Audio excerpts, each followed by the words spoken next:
Welcome to the stream. It's a bit of a snow day today, and my wife showed me this a while back, and so I thought I'd play it all for you. The winds of winter. This may surprise you. Crayola used to make cartoons, and they made the Ugly Duckling cartoon. Who knew, right? Who knew? The squall of the wild winds. And the reason why I'm playing today is because it's a snow day. You had a kind of a massive snowstorm. It's very windy outside. I'm not sure if you can kind of hear it. Everything's flying all around the place. I thought someone was breaking in.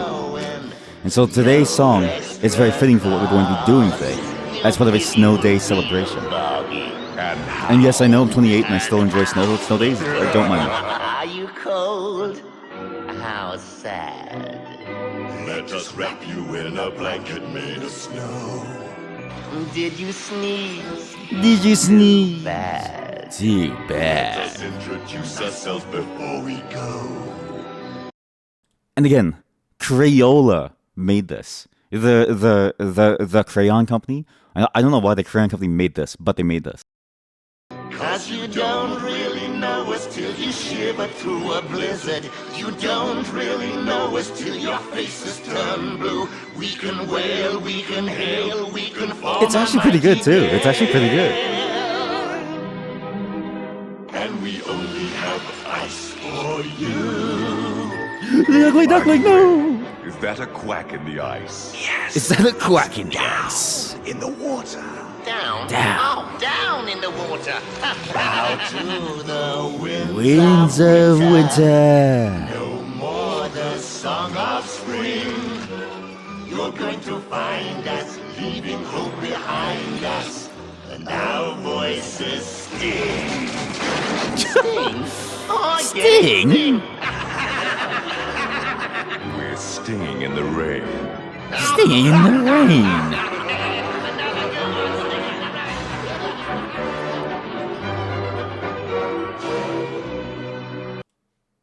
And that's all for the Ugly Duckling. It's a snow day, so today that made me think of that one song.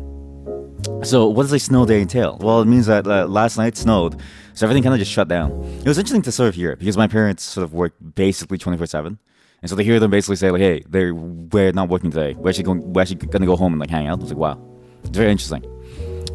Because like, I don't know if you ever have this, but when you're in like a refugee family, right? They basically never stop working, because for them, what they ran away from is just behind them at all times. And so it was very fascinating to see them come home early. Like I called out like I usually do at the usual time, and they just went, and then they said, "Oh, actually, we're almost home." I was like, "Whoa, that's weird." So yeah, snow day. Again, sorry I've been gone this entire week. Basically the entire week. A lot of it was for fun time. I really enjoy spending time with my wife. And we actually didn't know that we spent so much time together. We kind of just, like, we actually woke up on, like, I want to say, like, Thursday. Wait, what day is it today? Holy fuck, yeah, it's Saturday. So we woke up on, like, Thursday, right? And we were like, and we were both like, what day is it? And we checked, and it was Thursday. And then we were like, oh my god, like, we have to go back, because, like, you know, she has work the very next day. And I had to get this contract done. So again, another reason why I was also not on for so long is because I got like a last minute contract. We're very important personal clients. It's like a software thing, as well as just some stuff that they need help with. So I was like, okay, like it's logistical stuff that I know about. So it was like, you know, interesting to sort of do. And so I was like, okay, I'll like take it. I didn't write in a clause. Hello, welcome. I didn't write in a clause not to have last minute changes. I usually do last minute changes for like very, very cheap for this client. I'm never gonna do that ever again, because it's very annoying. But thankfully, I now have time to stream again. So except for tomorrow, I won't be here tomorrow. That's because I have prior plans with some friends. My plan this week was entirely derailed. Okay, I was gonna come back Wednesday, stream until Sunday. Then Sunday I take off to hang out with friends. Monday, Tuesday with my wife. The plans are derailed. I won't be here Sunday. I will be here Monday. I won't be here Tuesday, Wednesday probably. And I will be here Thursday, and then we're going back to a normal schedule after. It's just, you know, contract stuff. But this week has been very, very nice, and today's a snow day, so we're gonna take a nice chill day. I also have some funny photos to show you guys from my date week with my wife. We also have some mukbang stuff because I'll get into why we have mukbang stuff. Because I'll save that for later. For now, let's check out the nice, cute little photos that I have, the funny photos. I have no clue what the order of these photos is. I just like grabbed all of them that I could, and I just saw them, and I was like, okay, let me just grab all of them. But I thought these would be fitting for today's stream. And the reason why we have no webcam yet is because of the mukbang. But we went to a lot of interesting places when we were sort of out and about. There's a new food market. Well, not really a food market, but it's like, I don't know how to explain it. We went to like one of the larger malls in our area because we haven't gone to like a mall in years. Going to a mall sucks. And we went to a new supermarket, a new Asian themed supermarket, which recently came out. And boy oh boy, there's a lot of Asia. And there's a lot of stuff. There were things that I didn't think I would ever see again. But also, when you go to an Asian supermarket, let me just tell you something. It's I'm not saying this to be rude or anything, because like it's just the way that it is, okay? When translations happen, a lot of things get lost in translation, and the meaning of like things, like it's really hard to understand why some things are funny, right? When you translate over. I also got a bunch of dog photos. So again, this is going to be a mix of funny photos and dog photos. I don't really know which. Because the folder is unnamed, okay? Fun day photos. There we go. And we're gonna go through each and every single one separately. So again, this is what I was up to while I was gone, while I was away from all of you. This is what I've been up to. Where's the folder? Sorry, my desk is a mess because I have so many things ready for the mukbang too. Oh, good, I can see this. Okay. First off, I want to show you the pad warrior. The pad warrior. I don't know why she looks like this. I genuinely don't. Also, this may lag my computer here and there because all of these are in full. They are in full like size. So just bear with me. I don't know why this photo was so funny to me, but when I saw this, I was like I have to show this because it's just hilarious to me how strong she looks holding these two like tiny pads. I really want to take this photo and crop it further because like look at it, just look at her. Look at her smile. Look at her dual wielding makeup pads. I don't even know what this thing is. A bifesta? What does that mean? Do I have to be bi to like use it? Like, what is this? And then I learned later on, those pads are supposed to apply to your eyes, and that liquid that's on it. So you see how it has like that like liquid overside, the like liquid around the white pads, right? That is actually the bifesta. I just don't know why. I took this photo because it looks so funny to me. Like she's dual wielding bifesta. It seemed very, very fascinating to me. And this is the start of like what we're going to see, okay? These ads, these like displays, because usually you see like L'Oreal and like stuff, right? It's just some person wiping their like face and they look so nice and smooth, right? And you're like, wow, smooth brain, smooth skin. I didn't. But these take it to the next level of like weird. Like these are strange. And we're gonna start off with some really interesting ones that I found, okay? I don't know what this one is though. Oh yeah, these things. Oh my god, these things. Look, chat. Look. So we had programming socks. We have face masks, right? Why not combine the two into a leg mask? Look at this. It's a leg mask. Honest to God. You put this on your leg to moisturize your leg and like bind it. Like, and you see those tapes? The tapes are there to keep it stuck to your leg so that the moisturizer seeps in.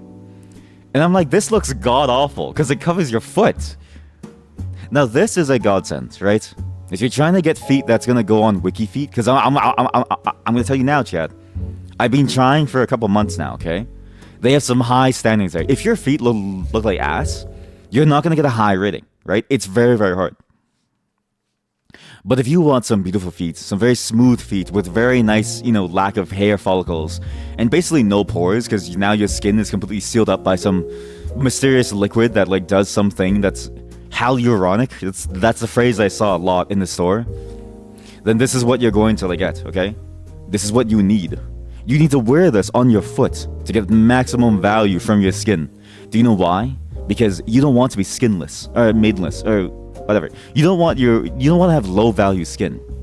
You need to aim high. And I don't know how this would feel. I imagine this feels disgusting awful. So imagine, right? You're just walking around, but like you have a leg mask on, and it's slimy inside. Okay, this is gonna be slimy. Okay, it covers the bottom of your foot, so you're walking around. Every step you take is like, it's like that, and you feel like gel, like shooting up in between your toes. Oh, that's disgusting. Maybe I changed someone on. I don't know. By like saying that. We also found some of the skin warriors. The skin warriors.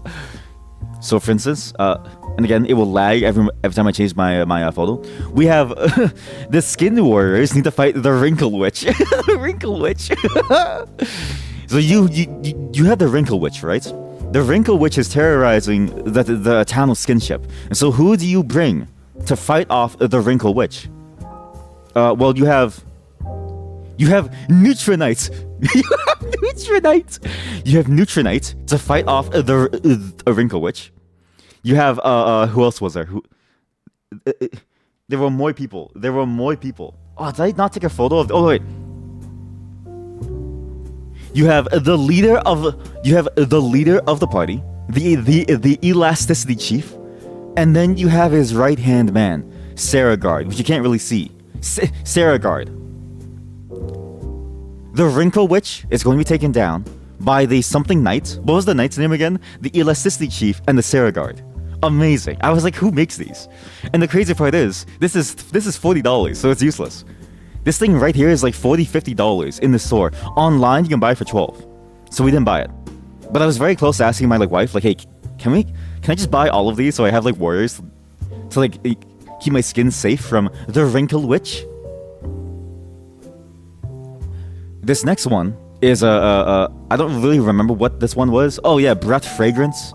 Again, like now we're getting into the weird terms, right? Like right now the terms are very basic. Yeah, the translations are mostly on the point, and now we're getting into the weird stuff, like the Wrinkle Witch and then breath fragrance.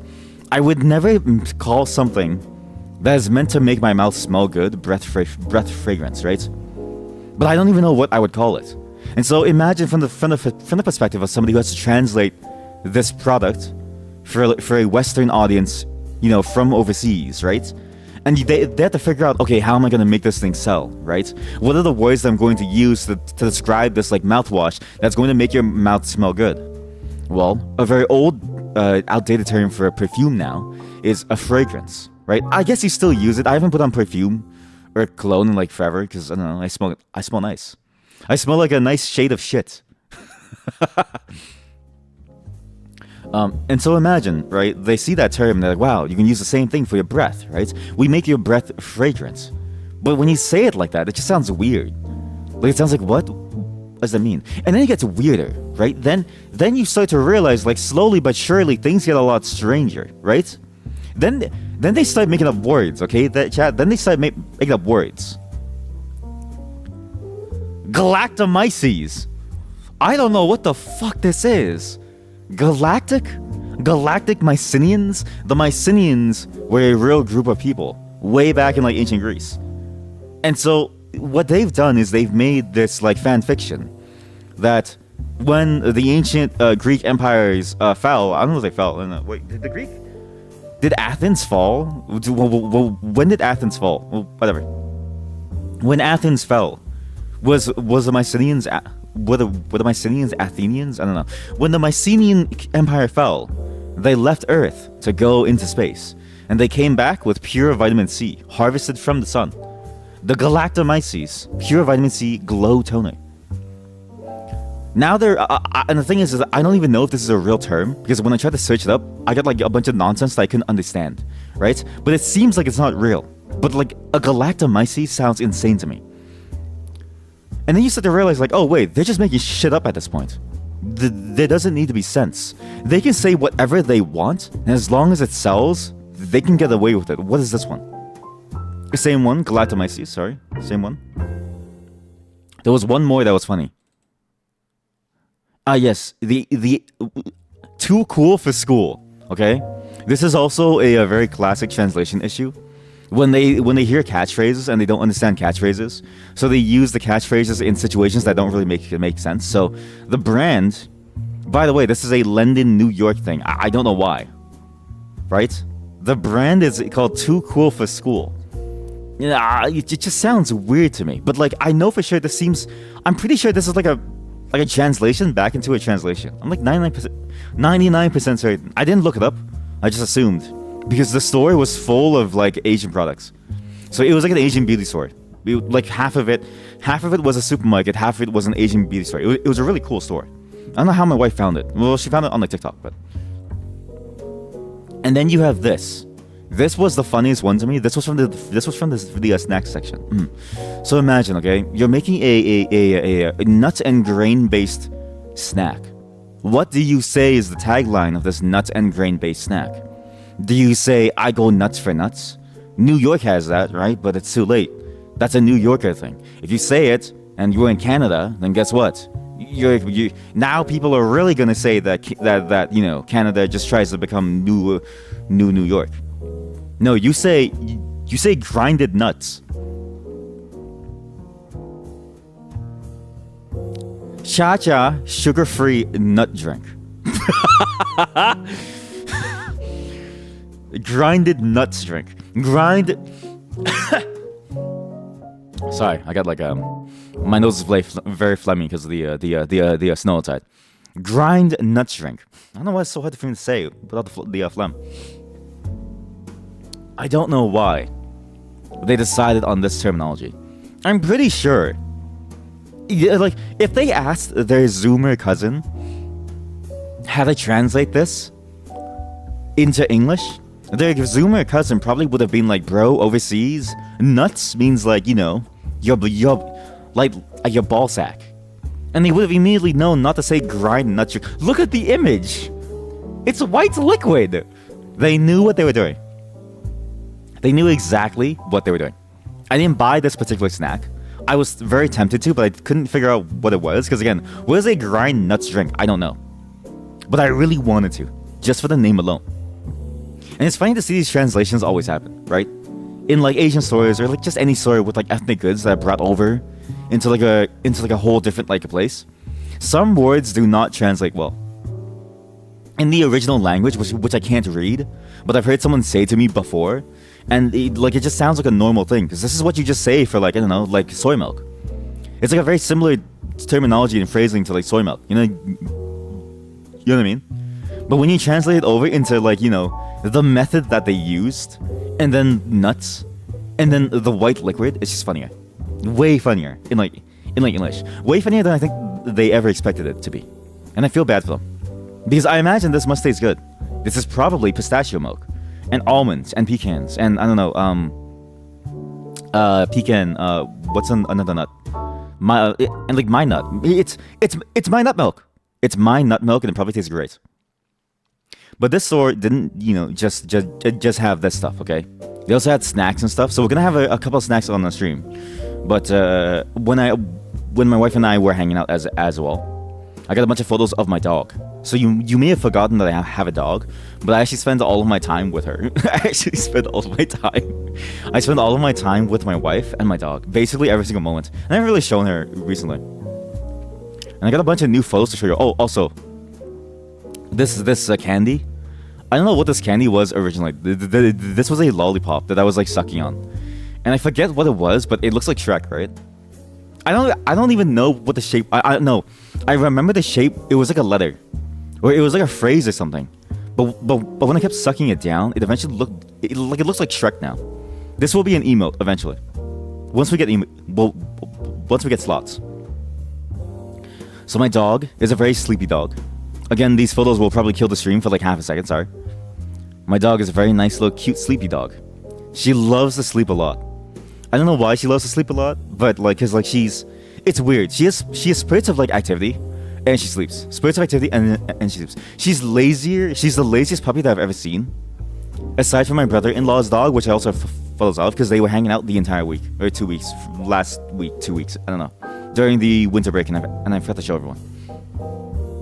And I love every time, and I love when she sleeps every time, because being able to take a photo of her brings me great joy because I immortalize who she is for me to look at later and then go ooh and then ah. I enjoy doing that a lot. I actually look at the photos a lot. But sometimes she sleeps in very weird, compromising positions, okay? For instance, like this one. This is not my cock. This is not my crotch. It's not my cock. Alright? I know the angle looks very sus. It's my thigh. It's my thigh.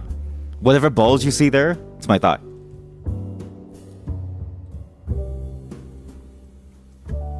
I don't know why. She always wants to cuddle up on us to sleep. Well, I know why. It's because I spoiled her. Not by accident. I actually spoiled her on purpose because I really enjoy having her sleep on me. The problem is that when you spoil a dog for the first time, they will want this always, okay? And there are two things that happen during this week in terms of spoiling her. One, she has learned to sleep on us even more. Two, she has just tasted human food. So when we were hanging out with her, well, she went to my mother-in-law's room, right? Just to hang out with her too, right? Because, you know, it's an old lady and, you know, it's good for her to spend time with the dog. I'll also give you a mischievous photo. This was her in like timeout this was her in like timeout after the food incident. She's being held by my wife, who asked that I crop as much of her as I can. I thought she was just sleeping, hanging out, right? And then I walked to the washroom and I passed by my mother-in-law's room, and I look inside and I see her eating like snacks. I'm like, ooh, I guess my mother-in-law gave her human snacks, right? We told her not to, but you know, at the same time, it's like, can you really be like mad? Like, it's like, you know what I mean? They just want to share, right? And I called out her like name. I was like, Missy, and she ran up to me, right? And she looked very nervous at first, but I figured like maybe because like, you know, because she likes to hide food a lot, she'll try to hide her like snacks anywhere she can. And I was like, what's like going on, right? And then I saw her like eating it, and I was like, oh, this looks really good. I'm so glad that she gave you some like snacks. Okay. And then I told my wife, right? Because I was like, hey, like, you want to see her eating like snacks? And she's like, no, just in case, right? So we went to like double check on her again. So I went with my wife this time, and the room was like dark. And then I turned on the like lights, and I was like, huh, where is Missy? Then I see a bowl of rice and a bowl of food that clearly is made for a human. I'm like, oh, my mother-in-law didn't give her the food. She snuck inside and she ate the food. And I wish I took a photo, but I didn't have my phone on my hand. When she looked at us, okay, she was hunched over the bowl of rice that was on like a table. She was eating it, and when she looked over at me, she had like flecks of white rice stuck to her face. And we were like, okay, time for timeout. Like, you're not supposed to do that. But also, like, we had to remind my mother-in-law, please be sure to keep food away, just in case. Because, you know, when my mother-in-law gives a snack, she knows if it's safe. Because she's had dogs for years. But when she, like, leaves food outside, we have no clue if it's safe. Like, we don't even know if there's onions in it. She was thankfully fine. And she was in timeout. She was just being held by my wife for, like, half an hour. She looked very sad. This is her sad face. So she gets spoiled on two things: sleeping with us every single night, and eating human food, which is very, very bad. Well, one is bad, one is fine. The other thing that I've been spoiling her on is sleeping on my laptop. So when I'm out and about, I have a laptop that I use for remotely connecting back to my main machine. If I have to work on something last minute, like say like a contract or something, or if I just want to use my own home machine with all the accoutrements, because this laptop is very, very old. I got this laptop like third hand. Like this laptop was about to go into the trash, and I had to like fix it. It's a very, very old MacBook Pro, which I'm very excited about. But like these things go for like $100 now, so. And she enjoys the warmth of the laptop. This is a common theme among all of our dogs. So our older dog who passed away, she also really enjoyed the heat of a laptop. She loved it. So it's funny to see this newer dog carry on the tradition of our old dog by sleeping on a burning hot laptop. This thing actually burns my like hand, but for some reason my like dogs find it very comfortable. And I don't know why, and I imagine it's because of the fur and the combination of like the fact that she's a Chihuahua and she has very little fur. But my old dog was like a West Terrier mix, and she had a lot of fur, and I don't know why she felt this way. Why she felt like she needed the at this point. So I don't really know. I'm gonna assume that cats would probably do the same thing. I want to experiment with like more dogs, but we only have like one. However, she was able to spend time with my brother-in-law's dog. And by spend time, I mean be crushed by him in the car. So everyone say hi to Milo. This is Milo, my brother-in-law's dog. I forget what breed he is. I think he's a bitch on fries. I know it's pronounced bitch on free, but my wife and I always like to say bitch on fries because it's like it's like the most basic reading of the name. It's a bitch on fries. But I don't actually know. But she really enjoys playing with Milo. They spent the entire like 2 weeks together. They played constantly. It was very good for her too. So we wanted to do this as a play date for them both to get used to other dogs. And now her like biting and her nipping and her cobbing is very, very soft. Much softer than it was before. I was getting it to a point where it was softer already. But I think she needed another dog to play with to really understand how much it like hurt. Because when she started playing with Milo, the first time they apparently growled at each other because they would bite each other too like hard, right? Then they both eventually learned to tone it down, and they played all the time, constantly, and they're so cute together. They love to sleep together on us. I couldn't take any photos, right? Because like okay, so for context, I'm lying down on the bed. To my left is Missy. To my right is like Milo. Like both my arms are like occupied. There's like a dog under each like pit, so it's kind of hard to. But she had a great time with him. We also found out actually during this trip. This was the first time that we ever found out she gets car sick. So we didn't know that Missy gets car sick. I wonder if you can see her like vomit here. But I had no clue because the first time when we took her over, for context, she came from Buffalo, like Buffalo, the United States, into Canada, all the way over into away from Niagara Falls, which is like the closest thing to like that's a border point effectively. And so it was fascinating to sort of learn that she vomits because we thought she was fine because this entire time she's been in car rides that's to Pet Smite, which is like Petco in the States, or I don't know, just like any pet store, to the vets, to stuff like this. She's been really good in like long car rides. She was really great on long car rides to like different places. And so this was the first time when we actually saw her like vomit. And now we know that she gets car sick. We try our best to have her go kind of on like a not full stomach, not too full but not too empty. And for the most part, we'll just leave her at like home now. She's no longer allowed in the car just because it's kind of hard on her. You can kind of tell if you look at her face here. This is post vomit.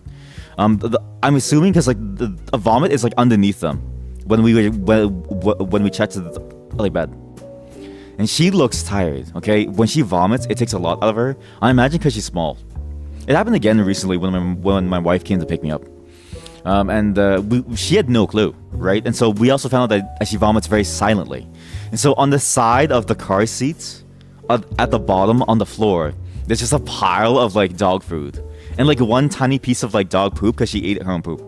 I'm like, oh, and I was like, it's pretty nasty. It was pretty cute, but it's pretty nasty.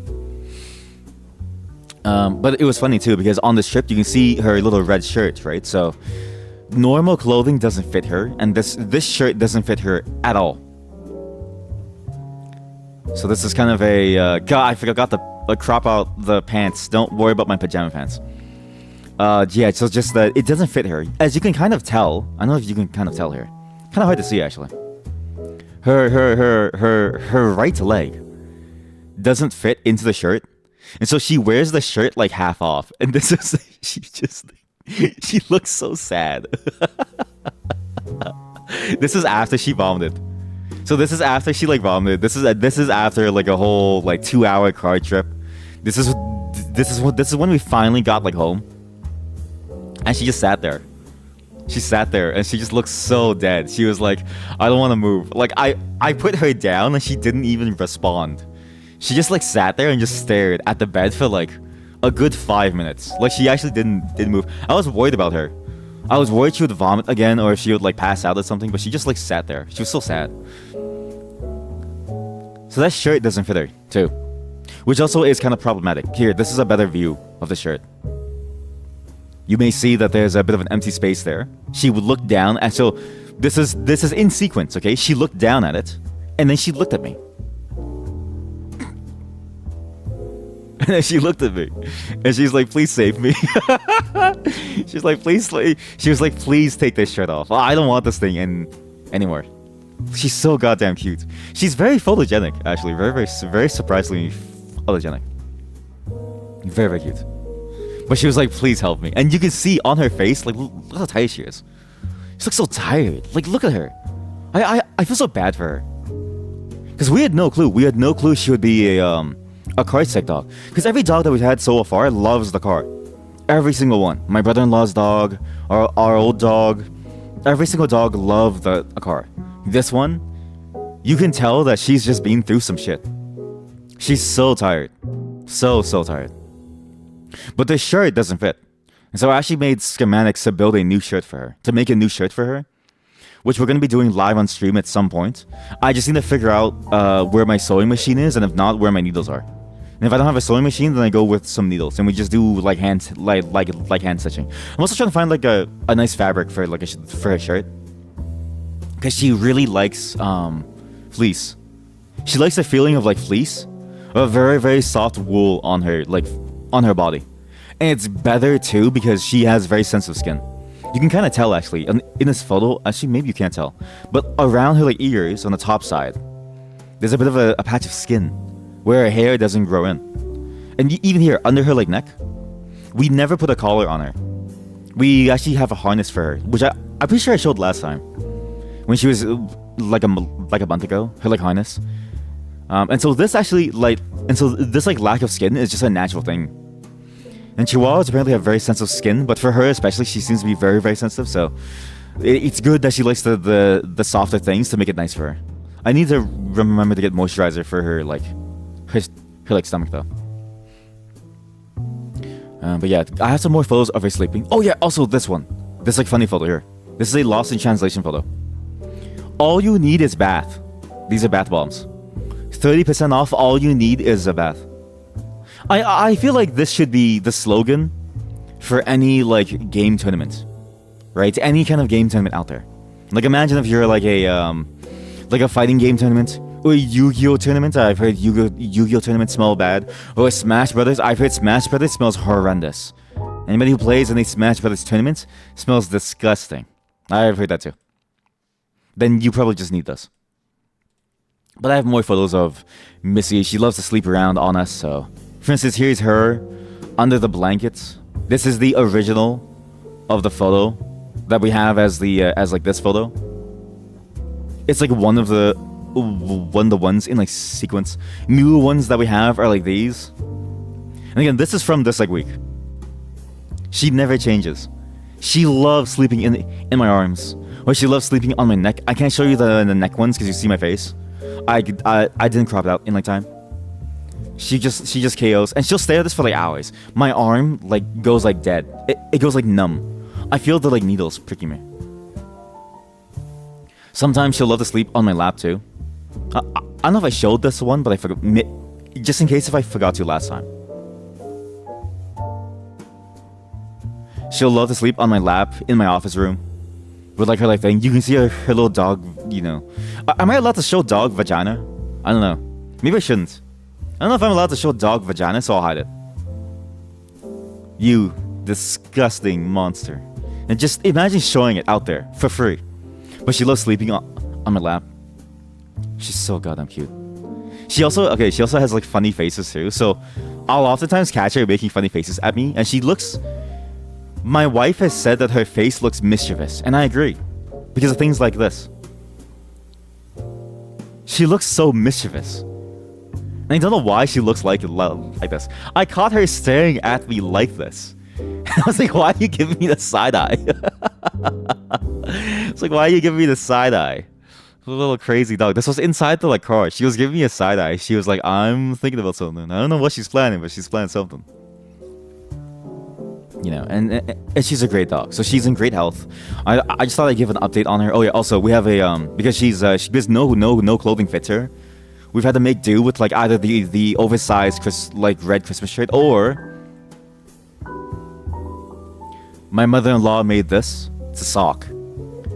This is the only thing that fits Missy. The only thing. Also, free a foot photo. This is the only thing that fits my dog.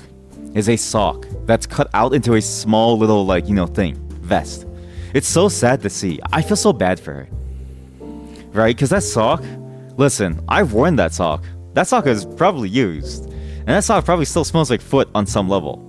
But it's the only thing that, like, fits. So she looks like a... She looks like those, like, you know, like, very old school, like, you know, representations of, like... Like, you remember, like, old Charlie Chaplin films? This is gonna date me. Again, I'm 28. But, like, an old Charlie Chaplin film. With a homeless guy, you know, as, like, Charlie Chaplin.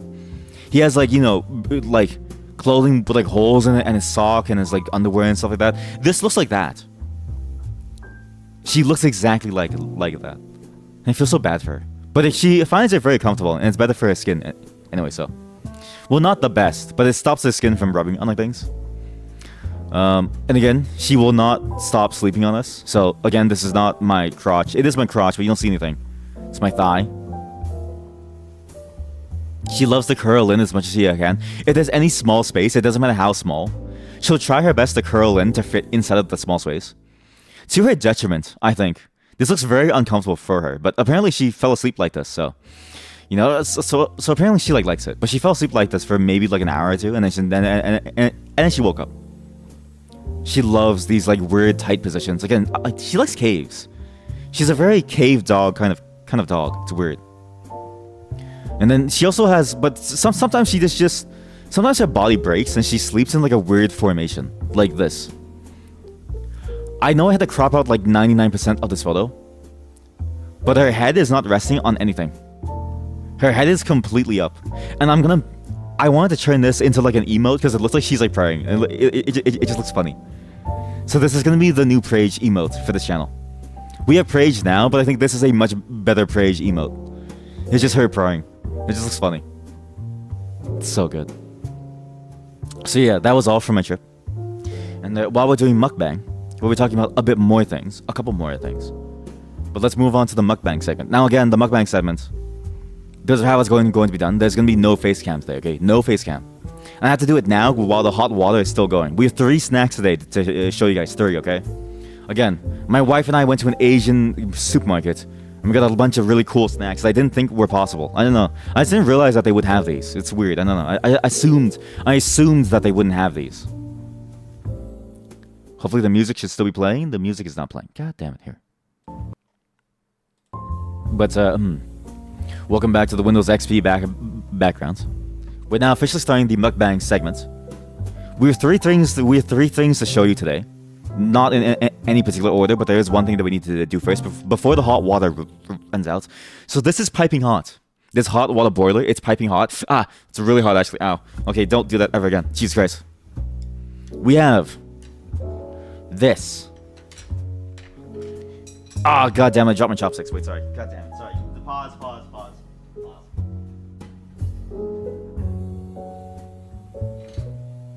We have herbal jelly. Delicious herbal jelly and purple rice. Okay, I don't know. Focus.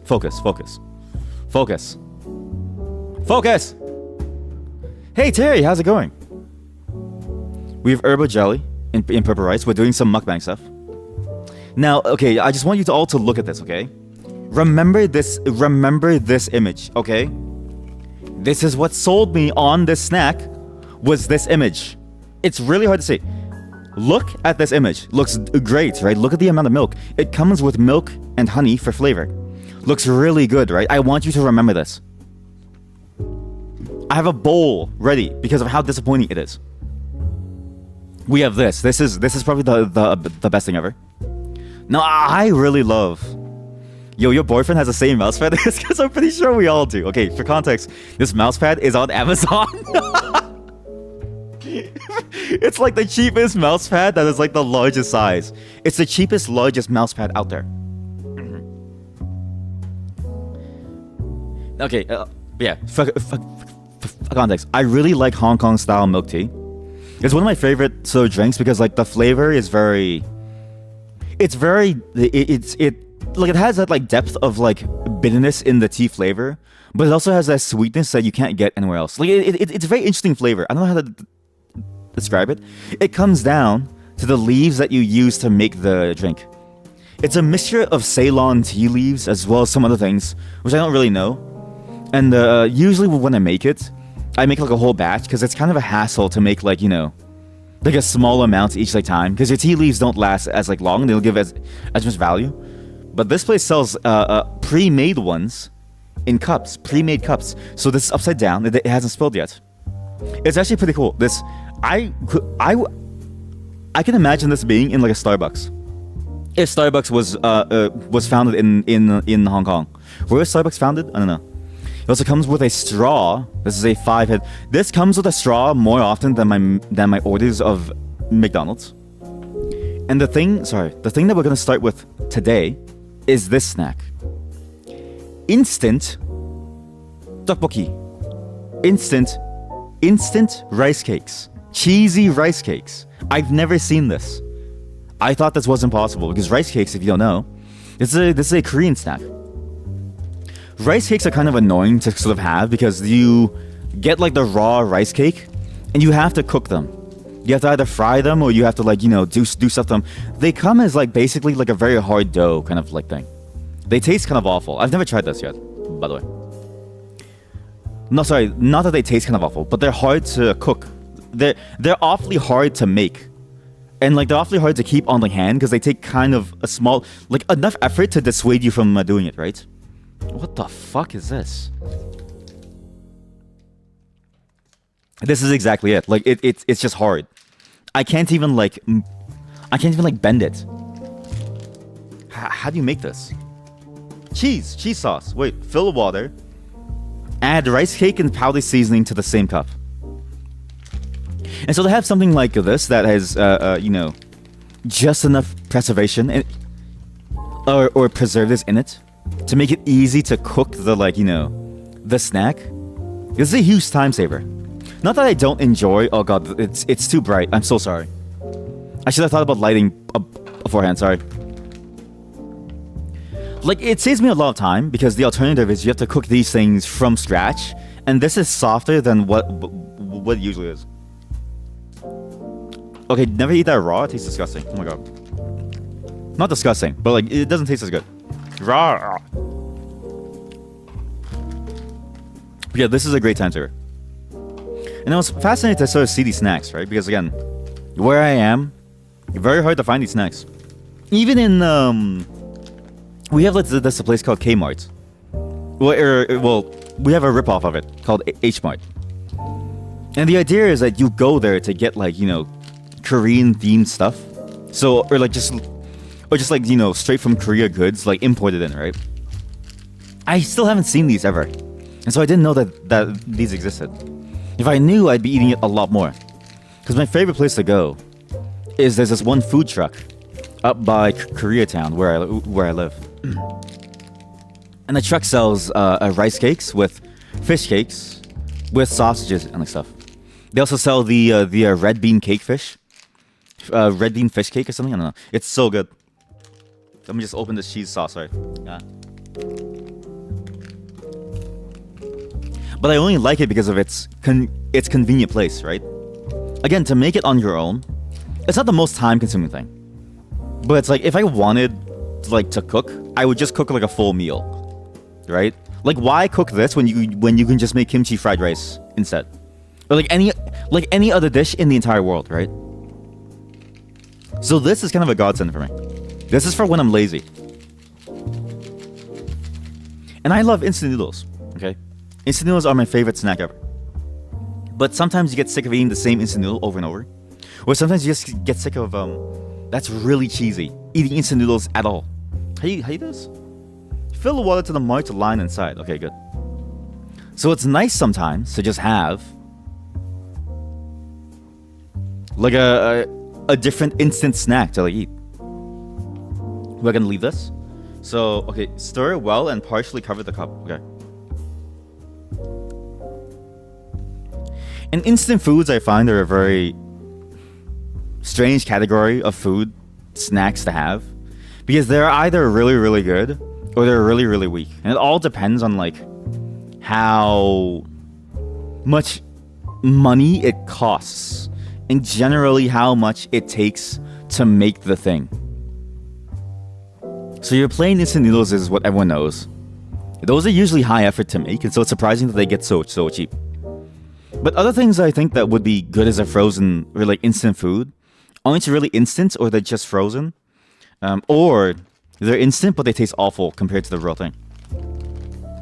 Rice cakes is one of those, right? For the most part, you just get the frozen ones and you cook it whole, and you just do it like a whole thing. You're really only saving time by having the rice cake instead of making your own rice cake.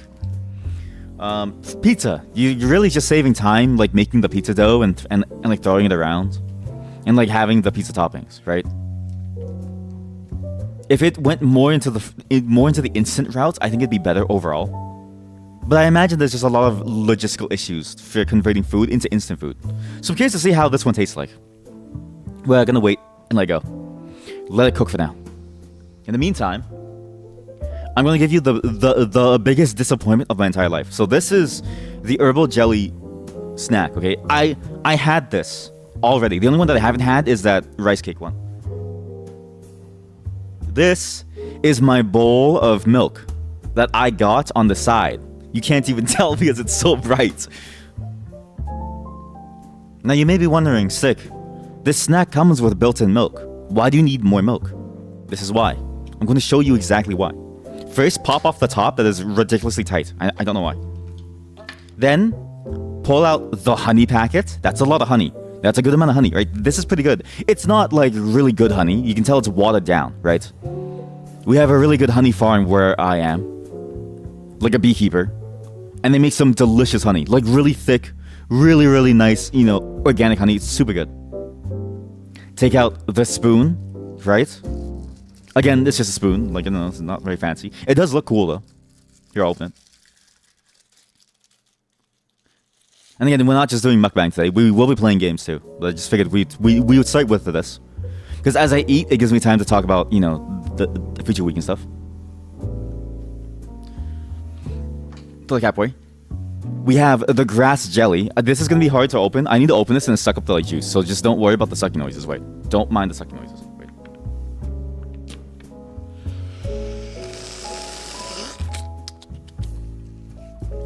Herbal flavor. If you ever wondered what herbal flavor tastes like, it's interesting. I don't know what it tastes like. I don't know. It tastes like Asian medicinal herbs. Like obviously, but like it tastes more medicinal than it does actually like flavorful. But the jelly is really good. This is solid jelly, okay? Now, you might recall that there was one more bag that I didn't talk about. This is the milk. Do you remember the image that I told you all to remember? And if you didn't remember, then you failed the assignment. Look at how much milk is in this. Look at that. That is a whole splash of milk. Now, I recall reading that Starbucks is not in the business of making coffee. Starbucks is in the business of importing and selling milk. Because milk is actually their highest cost. Coffee is relatively cheap. For a small amount of beans, you can get a lot of coffee extract out of it by simply straining it through. But milk, you just can't water it down. I guess this company had the exact same issue. Like, for context, this is my hand. Oh fuck! There's cheese all over my phone. There's cheese on my phone. Wait, sorry. This is my hand. This is the honey packet. It's. I want you to see how much milk squirts out. Okay, I'm gonna make a small hole. To collect all the milk inside. Okay, a small hole in the center. Oh god, there's still a lot of liquid. And I know today's stream is scuffed. I didn't really plan this very, very, very much. I just thought today would be fun to sort of start with like this, to explain why I've been gone, and at least give you something in return for why I've been gone. Because imagine I don't stream for like an entire week, because I've been busy, and I come back bearing no like gifts. It's like having your family go to, I don't know, go to like a Cirque du Soleil and not bring you back like like a trapeze wire or like something. I don't know. Same concept, basically. Okay, now this just looks disgusting. I don't. I know it looks bad. On the bottom, there's purple rice. And the purple rice tastes really good. It's sweet rice. But now look at how much milk flows out. Look at how much milk there is inside of this. Okay? Live, on camera, you can see how much milk there is. Oh, see that squirt? That one drop of milk, do you see this? This one drop of milk? That is 5% of the total volume. I've wasted. Fuck. That was 5% of the total milk in this bag. Shit. Watch.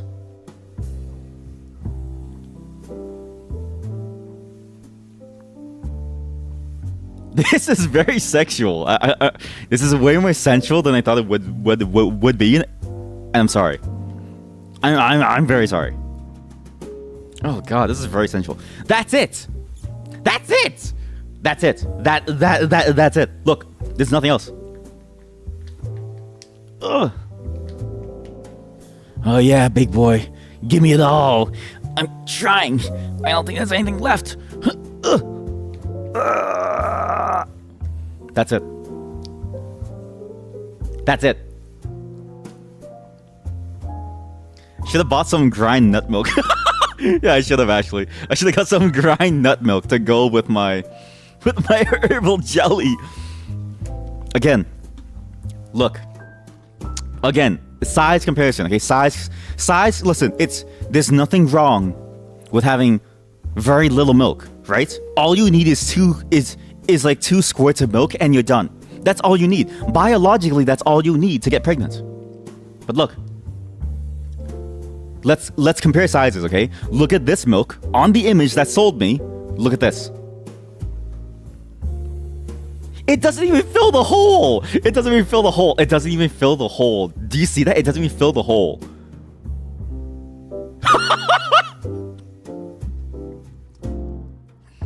That is so weak. So that's why I got my own milk.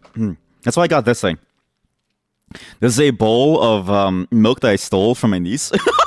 So my niece is like young. And obviously being young, she has to like drink like milk and stuff. So I just stole her like milk. I'm gonna chop this up and put it inside because this is a disaster. Fuck! I spilled the milk everywhere. God damn it.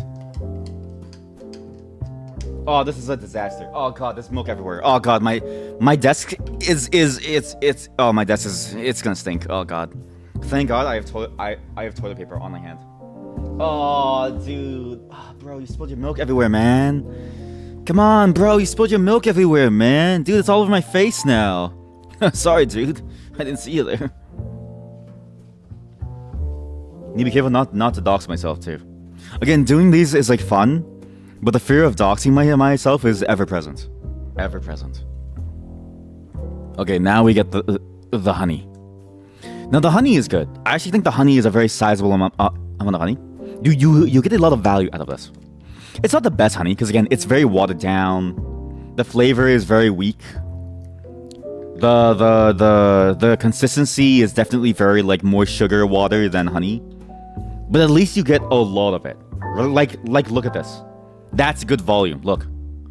Oh yeah, look at the way it glazes, dude. Holy shit. Fuck. Dude, if I was a porn star, where's my spoon? What?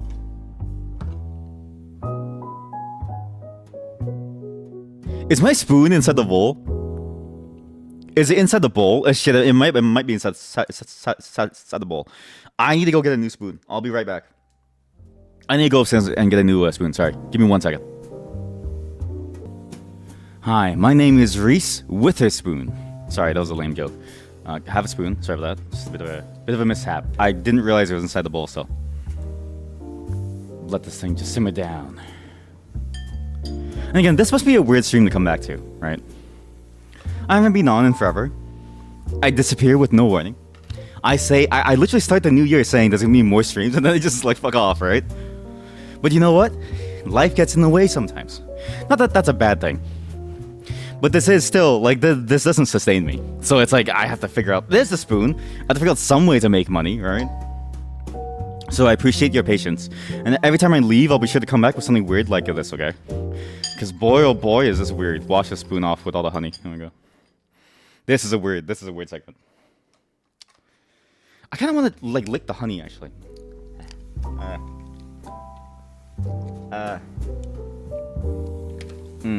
God, I love honey. Dude, if I was a bee, I would be kicked out from my colony for eating all of the honey. Now this is closer to the image than like what was there before. You really do need your own milk. Obviously, they have to save value somehow. What in the deep web are we watching here? Don't tell anyone. This is not cow milk, okay? I went on the deep web and I ordered 60 pounds of human milk. All right, they have these farms, right, where they just put people in there and they milk them daily, right? Any nipple that lactates is a free reign. And I love the flavor of a human suffering condensed into human milk. So yeah, this is a dessert. We're gonna leave that for later.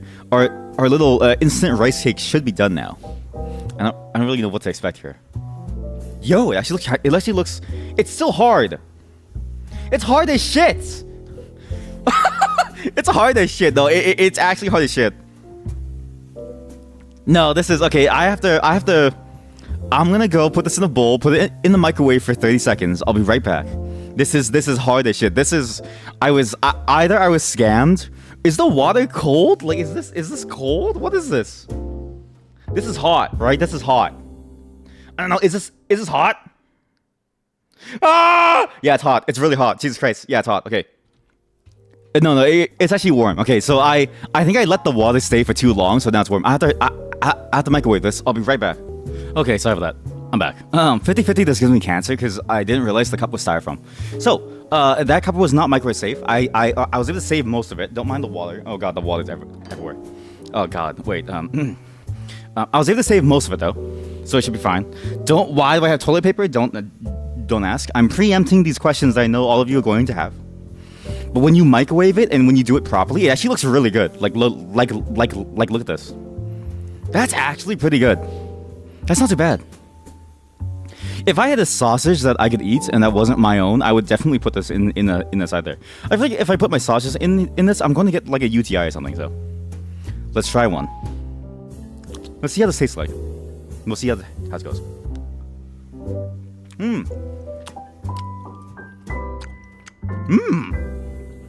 Yo.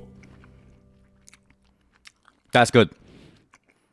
Yo, that actually slaps. Instant. Okay. Instant noodles are out. Instant rice cake is in. See, the problem with instant noodles, right, is that you need to have a place to sit down to like eat it, right?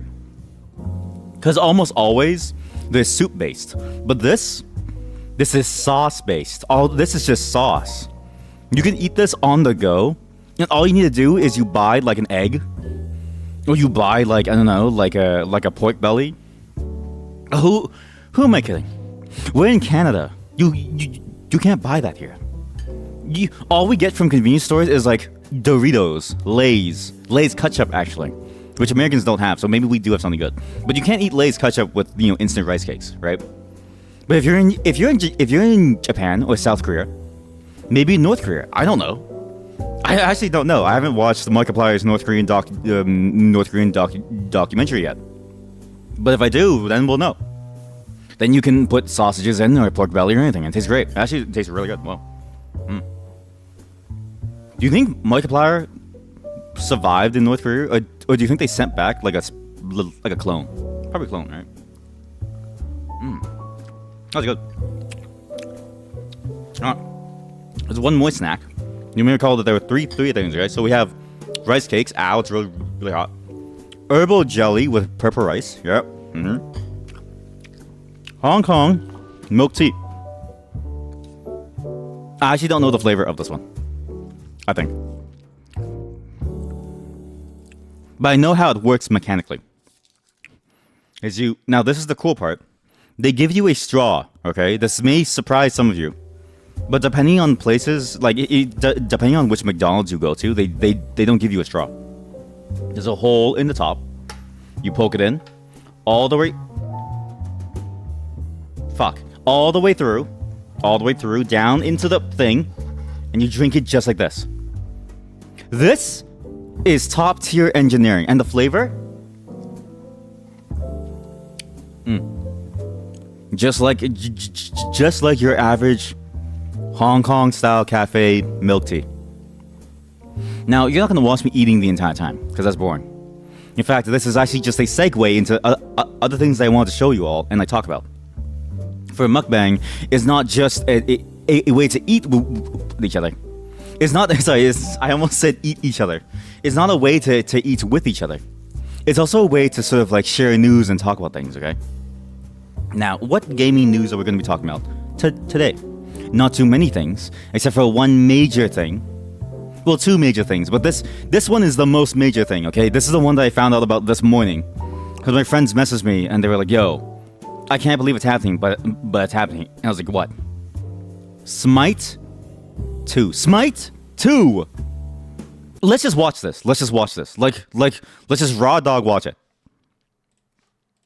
Woke up this morning. Aw, it's DMCA. Weird. Like, why does... Okay, I'm gonna say this. This is relevant to a game that we're going to be playing. I wish the games use their own soundtrack for these trailers.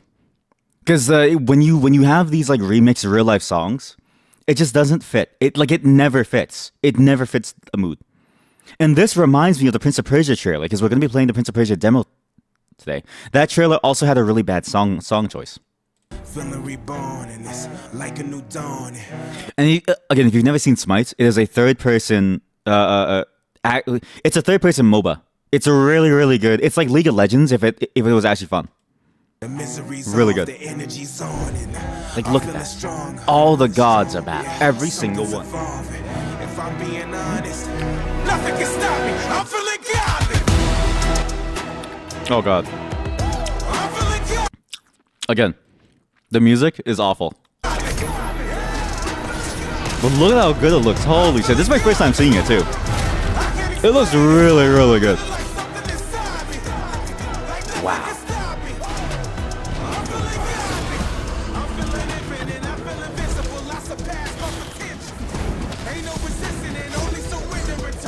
I actually can't wait to play this. Smite for a long time was one of my favorite games. Because I think the gameplay of Smite is significantly better than any other MOBA out there, because it feels like a much more skill-based kind of game. Oh, I'm so glad. Is it going to be a big update or a whole new game? So I have no clue. So I just found this out now. So we're going to look it up together, okay? Let's go to smite2.com. I don't know if that's a safe... What is this? Shorts remixing this video. Well, what is this? Shorts? Why are these shorts remixing this video? What is this and what is this? These are not Smite videos. Okay, I'm going to click on this, okay? I'm going to click on this and see what this is. They used the song from the video to make this video of them cooking. My god. That is the most narcissistic thing I've ever seen before. It's remixing this video. Oh man, Smite 2 says it all. It's a new game made on a more recent engine. Well, so that's the thing. It all depends on how they package it, right? They could just push it as a big update to the existing game. But realistically, yeah, there is no real distinction. But it's more like, was Smite 1 gone forever? Can you still ever play Smite 1 ever again? I don't know why you would want to, but can you? This secure site is not available. Just give me a second. This might be a virus. This may be a virus. Just give me a second. What's the link in the video? I feel like the link in the video is wrong. I don't really know about this. www.smite2.com. Okay, whoever made this website, you need to redirect from the apex domain of Smite 2 into or the root domain whatever it's called, into www, because nobody types www anymore. No, like no one cares anymore. But the alpha is happening soon, which said the what in not the keynotes. God damn it, that's the keynote. The alpha is happening soon. Yeah, exactly. Because okay, so you bet that they'll do it like Overwatch 2. I hope they don't. But at the same time, I don't know how they would do it otherwise. So it's coming spring 2024 is the alpha, right? If they do it like Overwatch 2, it implies that they have a plan to do all the ports of the skins too. So one thing that Smite has, a lot of is skins. And the skins are insane. So let me see if I can find the skins. Smite 2 Transformers skins. Here we go. You can be the Transformers. Like, no joke. Join the community. No, stop. Load. Where the image is loud! Fuck you! Whatever. You can do, like, there's Transformers skins. I wouldn't be surprised if in, like, a couple years there's gonna be, like, a John Wick skin. This game does a lot of weird, like, crossover skins. There's a whole VShojo skin line, so there's VTubers and, like, stuff, too. And so if they have to port over all the skins, right, then I can imagine them wanting to do, like, a whole new game. Because that's basically what Overwatch 2... Well, Overwatch 2 didn't have this issue, actually. Overwatch 2 didn't really have, like, a major graphical upgrade, I don't think. It was really just an engine upgrade to, like... It wasn't even, like, a major engine upgrade. Like, I think stayed the exact same. But this, like, Smite 1 looks like shit. So if they had their, like... If they don't up-res everything for Smite 2, do you then lose your purchases from Smite 1? Do you lose all your progress from Smite 1? I don't want them to do an Overwatch 2 in the sense that it like, fails. But I wouldn't mind if they do an Overwatch 2 where you get to keep your stuff, is what I'm trying to say. I'm not really good at like, talking, as you can probably tell. But I really hope that this ends up being good, because Smite is an amazing game. It has a lot of really cool skins. I actually think it's a much better MOBA than other MOBAs. The gameplay is fantastic. And I wish it was more popular, because then, you know, I could have more reasons to play it. But it's surprisingly very niche still. And it's mainly because you have to control your like mouse and be good at the game. Okay. Okay, again, that like trailer. So you all saw that like trailer. It's gonna be like CS2 and the CS:GO like case. Is it? I'm not sure actually. That's a good question to ask. Wait, there's a keynote. We can watch this keynote now actually. Might as well, since we're on the like topic. Let's see if they mention it. Because I'm also curious about that too. We've spent 10 years together in Smite. 10 years? But now it's time for... Oh, like 10 years playing Smite 1 together. Okay, I thought they meant 10 years making it. I was like, okay, this game might be a wash. Because you hate Valve for what they did to CSGO, yep. So for context, CSGO is gone. It's CS2 now. And that's fine, but for CS2, you lost content. So in a weird way, CS2 launched worse than Overwatch 2. If that could even be possible, it was a worse launch than Overwatch 2 because you lost content. You lost mods, you lost a lot of different things that, you know, mechanically made the game what it was. It's actually a very different game now compared to CSGO, which is weird. And there's no community servers. Without a third-party community server browser, there's no way to see them even. So it's like, it's just shit now. Something I hope that doesn't go this way. Something more beautiful than ever before. Something with more impact, more strategy, and more creativity. I've always wondered this, and I've always wanted to ask them, do they practice the motions that they do too? I know like Apple, for instance, when like Steve Jobs was like there, he very, very much practiced the motions he would be doing on stage too. But I wonder if these small presentations, they do that stuff too. Something we've all been dreaming about for a long time. Because his hand motions are very on like point. Introducing... He's drawing me in. World premiere. World premiere. Okay, we've already seen the world premiere. It's not a Show us balanced pass gameplay. we're calling a sequel. Smite worthy, you ask? This isn't just a slightly larger than normal season.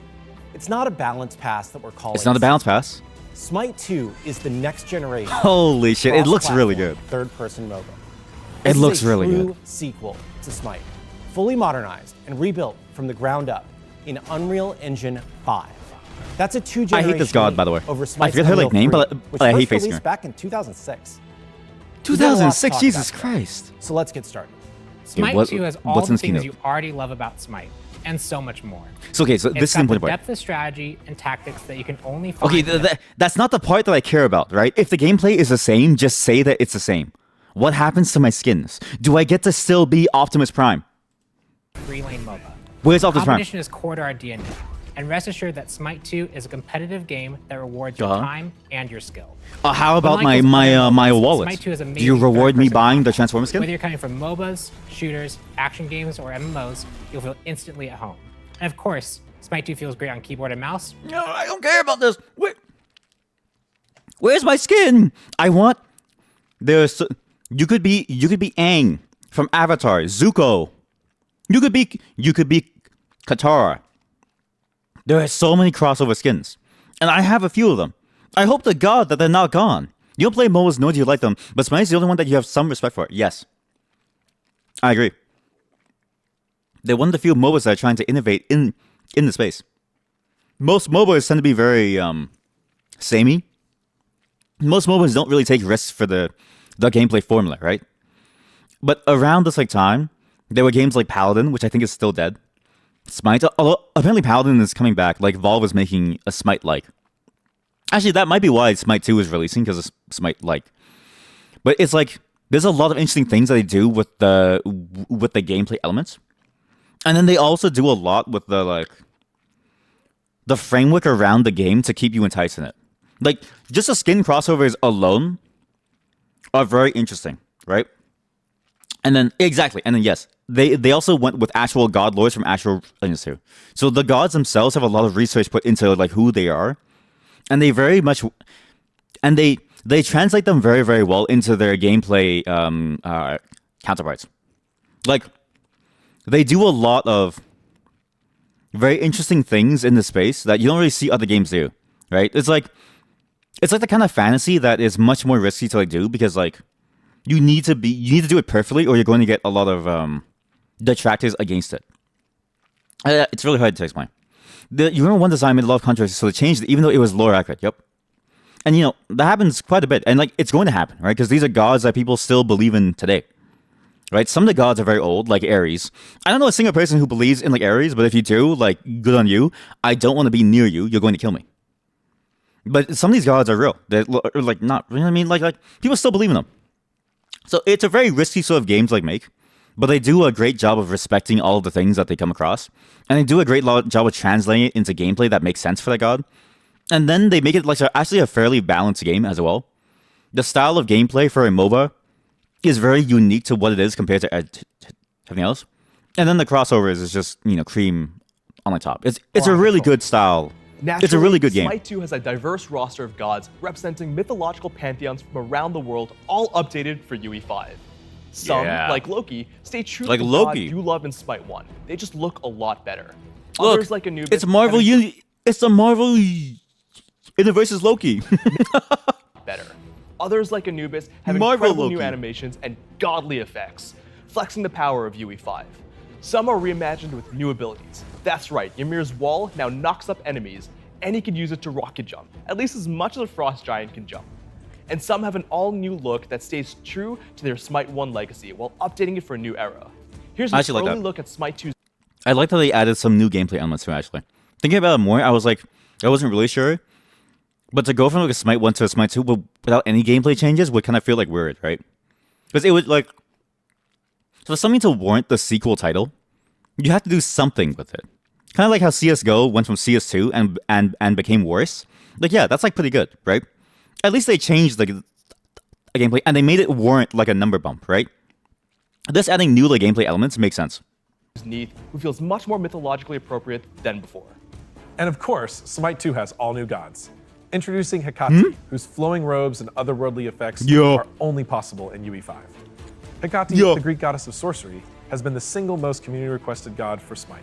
Players have felt her impact in Smite for years through the item Ring of Hecate, but now they will finally be able to play as the legendary witch herself. Hecate brings an elegant playstyle to Smite 2 with her ranged magical abilities. Her magic allows her to reach through dimensions and Neith can get harder, you see. Yeah, I know, right? I didn't want to comment on it, but she has much more she is the Kuma bait god. She is the Kuma bait god. To be fair, I mean, it's a great design. Smite 2 with her ranged magical. But this looks really good. Yeah, because Smite 1, like, well, okay, look, if I showed you gameplay of Smite 1, it really does look like a game from 2006. Like, it looks like a really old PS2, not like it looks like a really old PS3 early gen game. It looks really bad. But this looks Her fantastic. magic allows her to reach through dimensions and even travel within that the looks good. liminal space itself. Hecate's flames. And again, new gameplay elements that don't seem like they make the game worse. It seems like they're actually taking care to like add new things that are like that are at least interesting and like fun to like play with, right? That is a good way to do a sequel, unlike CS2. Can guide the way, or her sorcery can bring gods to a halt. The choice is yours. Hecate is the first of 5 all-new gods coming to Smite 2 before launch, but we can't give everything away just yet. Smite 2 is more than just Smite. Smite 2 is our chance to go back, take all the learnings from 10 years of making Smite into one of the most successful multiplayer games of all time. And that sentence was for the investors. These keynotes usually serve one of two things, from what I've noticed. It seems like a lot of it is also to sell to potential investors. Because I don't know anyone who like anybody who plays games, right, doesn't care about that statement. Nobody cares about it being like, something that we can build on. It's like you were already building on it. We just care about, is the game good, right? Only investors care because then it's like, yes, long-term service, online service game. You'll have my money. You might finally give Smite a shot now. It has been, I'll download it. It has been I'll download it tomorrow game since forever. It's really good. Even Smite 1, I would still say, like, even the original Smite is really good. The arena mode is very fun to get into. It's very easy to get into. And the gameplay, if you're already used to like third-person shooters, it feels very easy to control compared to something like League of Legends, which is all mouse kind of control. Strictly better. Not just better in some ways and worse in others, but undeniably better. There are improvements you'll see straight away. Smite 2 leverages things like dynamic lighting, using physically based rendering. I hate that god. This god. Smite 2 leverages things like dynamic lighting. This god makes the laning phase last so long. He clears waves, and that's all he does is clear waves. You only ever played, Arena 3v3 and like random. Yeah, because every other mode, like the competitive 5v5 mode, it has all the macro stuff. Like you need to know the macro of like how to manage your lanes, how to manage the jungles and like stuff, right? Arena 3v3 and like random, all you do is fight. You have one lane, you have a bunch of monsters, and you just fight people constantly. It's way more fun. You got a lot of help to build. Yes, that's also a major thing. Nowadays, the auto builder actually does a very good job. So if you do start the game, just use the auto builder. It's very, very good. Sorry, my mouth is still full of food. This is still like a mukbang segment. But if you don't have anyone to help you, there's also online guides, and they also do a very good job of just giving you like a list of things to build. I recall there was being, I don't know if my memory is being like, like the whole false memory thing. It was either Dota 2 or this one that had an in-game guide system. But I remember the guides being very simple to go through the items in the game too. So using physically based rendering, cloth simulation, higher polygon counts, and a whole slew of other features that we weren't able to take advantage of in Smite. Our goal has been to enhance the visuals in all areas while preserving the feel of Smite that our players love. We've made improvements to things like animation. I also hate facing Odin because every Odin that I face is like I play Odin and I'm shit out. I face an Odin and he's a god who like two-shots me and I can't leave. And I don't know how. Effects, environment art, but we're just as proud of the hundreds of little touches. We focused on things that you'll appreciate even if you don't consciously know. Guides are role specific. You didn't even know what like role you had. Yeah, that's like true. If you play a god that has like that can flex into multiple roles, then like it's like harder. There's a lot of gods in the game though, where if you play that like god, it's like you're very much forced into one role. Like Chernobog. You can only play as like a carry as Chernobog. Whether he's like, a side lane carry or like a mid lane carry doesn't really matter. His build's basically the exact same. Notice them. Smite 2 should. But yeah, if you play like if you play Kali or Amir, it can really depend on what you want to do. Like, do you want to burst someone? Then just go like feel AP, better. but it's like hard. For example, something as simple as a jump animation has had a major overhaul. allowing for a smoother flow. I'm so glad they kept the jump button. Now, for context, the jump in this game does nothing. Okay, if you've never played the Smite, jumping does nothing. It actually makes you slower because you can't churn in midair. But it's just fun to do, and people like spam it. You're mostly stuff like a loner or Chang'e. Yeah, those are very flex characters. Yeah, because Chang'e can either go like a very supporty build or a very high damage build or anything else. But loner can go very tanky or very very high like damage too. Yeah, then like guides in that case are like harder, but they are fun to play. They're very very fun. Adding context and impact. Ability effects are all new, taking full advantage of Niagara. Watch how Anher's pillar dissolves into sand, how Chok's rain wets the ground, and how Ymir's wall freezes the nearby environment. These effects will increase your immersion in the world and your sense of godly power. We looked at every god and made subtle changes to stay true to the god, whether it's a visual balance pass, an overall fresh coat of paint, or minor proportional changes so Chok doesn't have a dad bod anymore. No matter what, he doesn't have a dad bod anymore? We've been looking into everything and working hard to really push the boundaries of what Smite 2 can be. Every aspect of the presentation is being considered to create an improved. Directors of live content, why do you do this to the people speaking? Why do they always use an off-camera angle and it looks like the person's talking to like no one? Why? I don't get it. I never understood why. Smite 2 is also strictly better technically than Smite, in pretty much every way imaginable. He's talking my language because he's a programmer. I only trust what this guy says. Rally here backend supports millions of concurrent also users. This guy. Smite 1 players know that our old monolithic matchmaking core had a tendency of dying long before we had that many players. Smite 2 will have an all-new custom matchmaking system, which is specifically designed to tackle the unique challenges of matchmaking for a MOBA. And Ranked will be reimagined with a brand new system that aims to bring the competition to more players than ever, while creating a true uncapped battle for the #1 spot in the world. Smite 1's UI runs on Flash. Yes, that Flash, which has long kept us from creating a modern UI with polish. Yeah, Flash has been deprecated for like, a decade or like longer. Not even like deprecated, like it's been gone for like a year or like longer. For a decade or like longer. Nobody uses Flash anymore because it's so full of different holes that are going to cause issues. Like, there's a lot of exploits for like Flash. I'm surprised that the game never had any issues actually. And performance that's finally possible in Smite 2. And Smite 2 is a next-gen native title, taking full advantage. And the UI was slow in Smite 1. There were moments where it was slow. You miss Flash? I do too. So, I hate that it was deleted because it was one of the more simpler ways to like make interactive experiences. It was a very great language to make interactive experiences in. There are like open source versions of it now that fix a lot of the issues. But again, it's such a niche technology now that has alternatives that people don't use it anymore. But I miss both the technology itself and the landscape that it created, right? Flash gaming was like huge. And sites like Newgrounds are where a lot of very talented developers got their start, right? Through like Flash. Modern hardware. Smite 2 will support full crossplay across PC. I actually kind of hate this. I wish there was a way to turn this like off. But at the same time, it's like you need this, otherwise your population is going to like die. But I've never had a good experience with like crossplay in very competitive games. Not that, this is a fully competitive game. You can play Smite very casually and like this is great. But I've never seen a competitive game with really good crossplay where it feels really good to like play with somebody on a different platform. Usually, almost always, there's going to be something that makes, some platform better just because of the responsiveness of your controls. Like on controller, you can't flick backwards and do like a quick 180 to like aim something. Only on mouse and keyboard can you because of how mouse movement works. So many great Flash games lost their irrelevancy. You might like there was a Project Flashpoints, I think. I don't know. They preserved a bunch of Flash games. So if you want, you can actually download it for like free. And you can get all those Flash games again to like try them. We did a stream of them once. It's how I spent 4 hours playing Murloc RPG.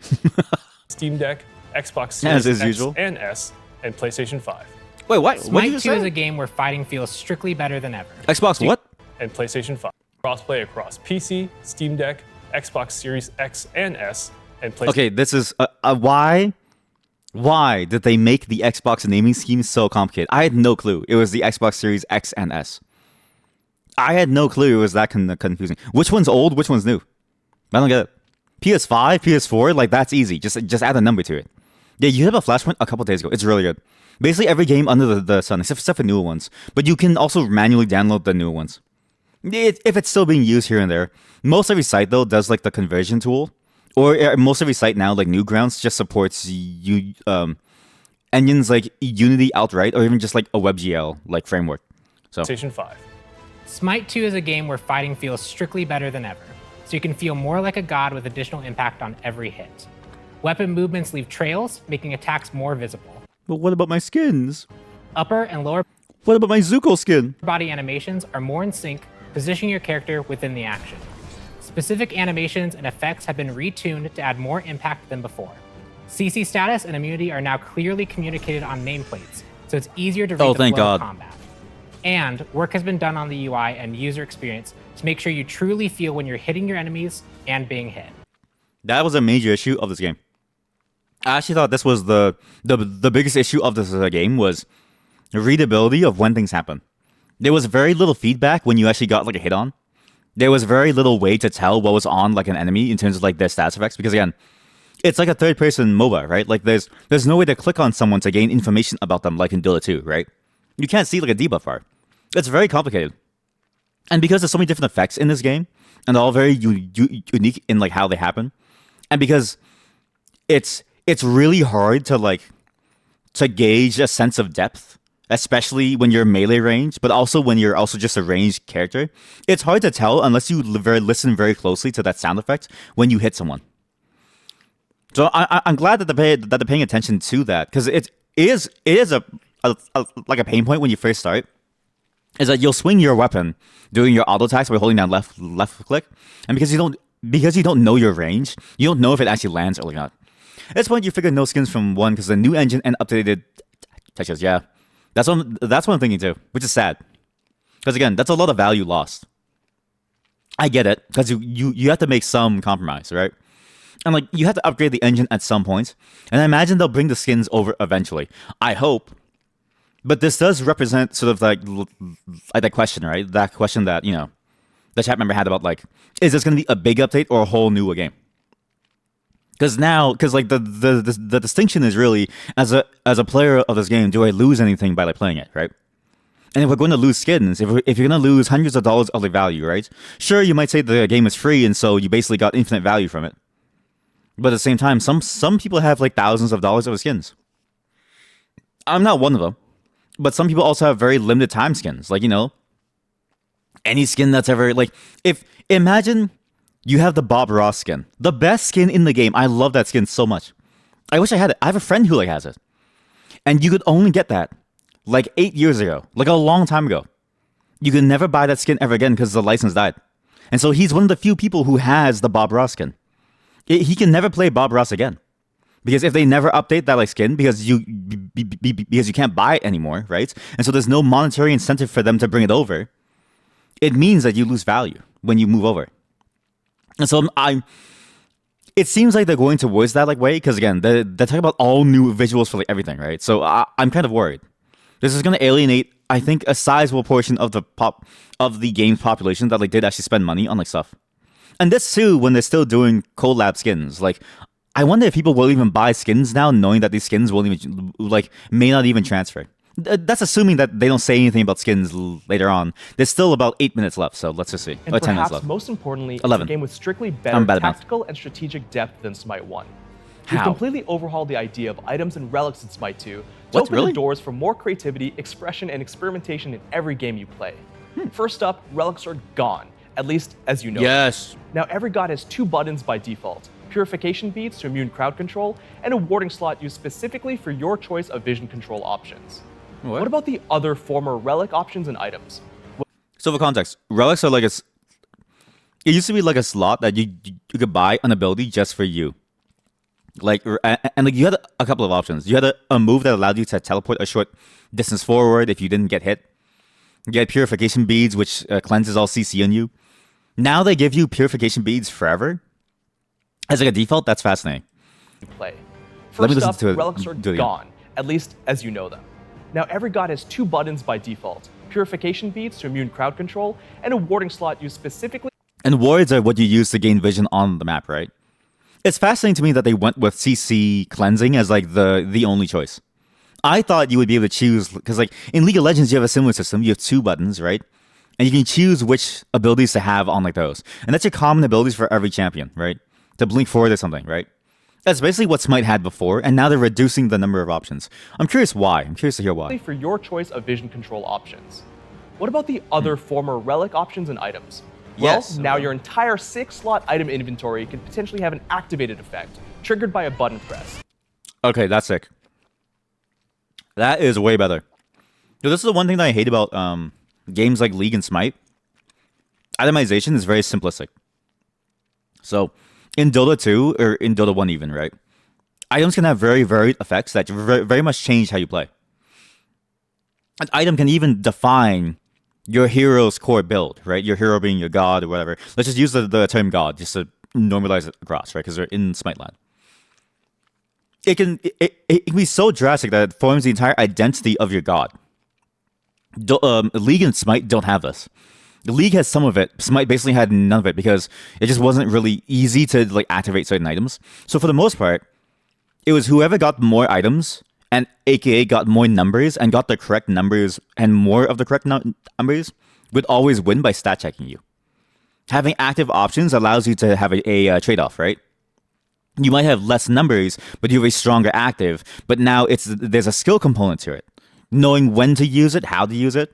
It's a bit of a knowledge requirement, but because of the way that the game plays, it's also a mechanical skill execution requirement. I actually like this a lot more. This is a much better change compared to just having stat sticks, basically. They give you bonus numbers, right? Because at some point, somebody's going to have more numbers than you by definition of their character, and you're going to lose every single time. This at least provides more variability to the fights beyond player skill. It now provides variability in the form of like, do you know how to use these items in the right context now? I like that a lot. If you want Blink, buy a Blinking Amulet. And don't worry, if you don't want to think about using any extra buttons in combat, you can still build items that are focused on stats and passives instead. The choice is yours in this new system. The item store is now easier to navigate, with an entirely new way to build items. Want to cool down item and don't want to scour 30 different trees? Don't want to have to decide now what finished item you need in 5 minutes? Don't worry, just build a bow, and every single item with attack speed can be built out of that bow. And you'll have more creative builds than ever before. Gods are no longer just magical or physical. Item building was the worst part. Because you see this like list of items. It used to be a bunch of separate trees for every single item, and it used to be way more complicated. Some components couldn't build into larger items. And even these large items may not build into certain other large items. It was very confusing for your first time. And they're all situational. The stats that they provide currently are situational depending on what the enemy like has in terms of the ability to like counter these certain stats. Like the enemy may not have many good gods that are good against like physical damage, right? So like you'd have to build like a different set of items that gave like magical damage. It was all very confusing. And they're also getting rid of physical stuff. Physical and magical. Gods are no longer just magical or physical. Each god will now have 2 different sources of power, strength and intelligence. Different abilities within each. That's weird. Because strength and intelligence, right, is like the Dota system. But even then, that's like it's a callback to like the origins of like where MOBAs came from even, right? Like, you know, obviously from like StarCraft, like with the Aeon of Strike, but really like the MOBA as we know it today came from Warcraft 3, which had a very simple stat system, right? Your primary attribute, which could be strength, agility, or in intelligence. And then your secondary stats were whatever wasn't primary, and all the stats gave you certain stats. It seems like here it's even more simplified, and it's just a different name for physical and magical. It seems odd. Strength and intelligence. Different abilities within each god's kit will scale differently, and all gods will be able to build all items. Face Punch Ymir with crit is back. Hunters that used to do it all like Kurnanos now will need to build int in order to increase damage on certain abilities, like his polymorph.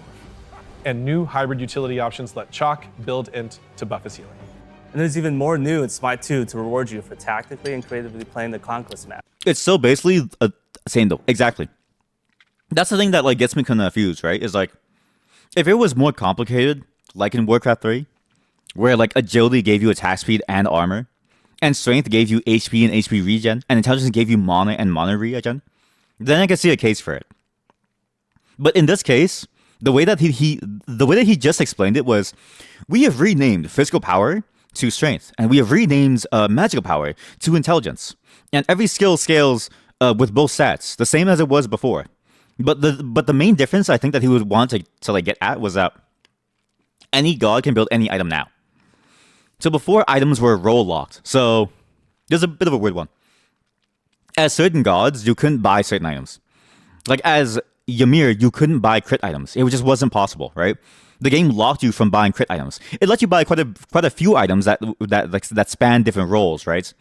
You got to be like a tank or a magical damage dealer, but you could never be a crit god in terms of like just like punching someone to like death. Now you can.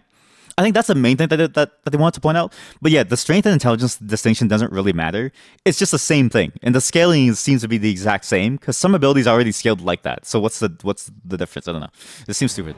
Ambush your enemies from new stuff. Very simplified system that doesn't really change anything. Stealth zones, and make clutch rotations through portals connecting outer lanes. Battle against sorry. Let's ambush your enemies from new stealth zones, and make clutch rotations. They have stealth zone brushes, like in League of Legends. Through portals connecting outer lanes. And the portals, like in Dota 2. Giant, fully equipped with new abilities and new tactical approaches. Like the back door you can open to sneak in for a steal. Earn game-changing buffs as you defeat the Gold Fury, culminating in the Ancient Fury, a new game-ending objective. Gain every advantage through mastering new lane and... Okay, so now we're going into more of the macro stuff. Like this is the stuff that most players will never see. I imagine most of the players don't even play the 5v5 mode. I imagine most of the players actually play the arena or 3v3 or the all random mode, which is just one single lane. This is all macro for the competitive scene. So this is like their segment of like, hey, competitive players, we have something for you. Don't forget about this. Please host your pro leagues on the new thing. Jungle mechanics. On the new game. Minion formations and siege minions will make laning more rewarding, while an evolving jungle introduces a new strategy to jungling. And there's an all-new way to intentionally interact with the map through a button press. Use this to fight over the Warhorn, which strengthens your minions, or to pick up a buff. That's right, there are no more accidental buff pickups in Smite 2. Oh, thank God. As we said before, Smite 2 is a So that accidental buff thing actually happens a lot. Every time you kill a jungle monster, and it has like a buff that it can drop, if you walk by at the wrong time, you can steal it. I did it often as like not as an accidental thing, but because I'm greedy. I just did it because like I'm playing with my friends, right? And we just all race for the same buff. And it's like, all right, and we just play like imagine playing arena and you kill the attack speed buff, right?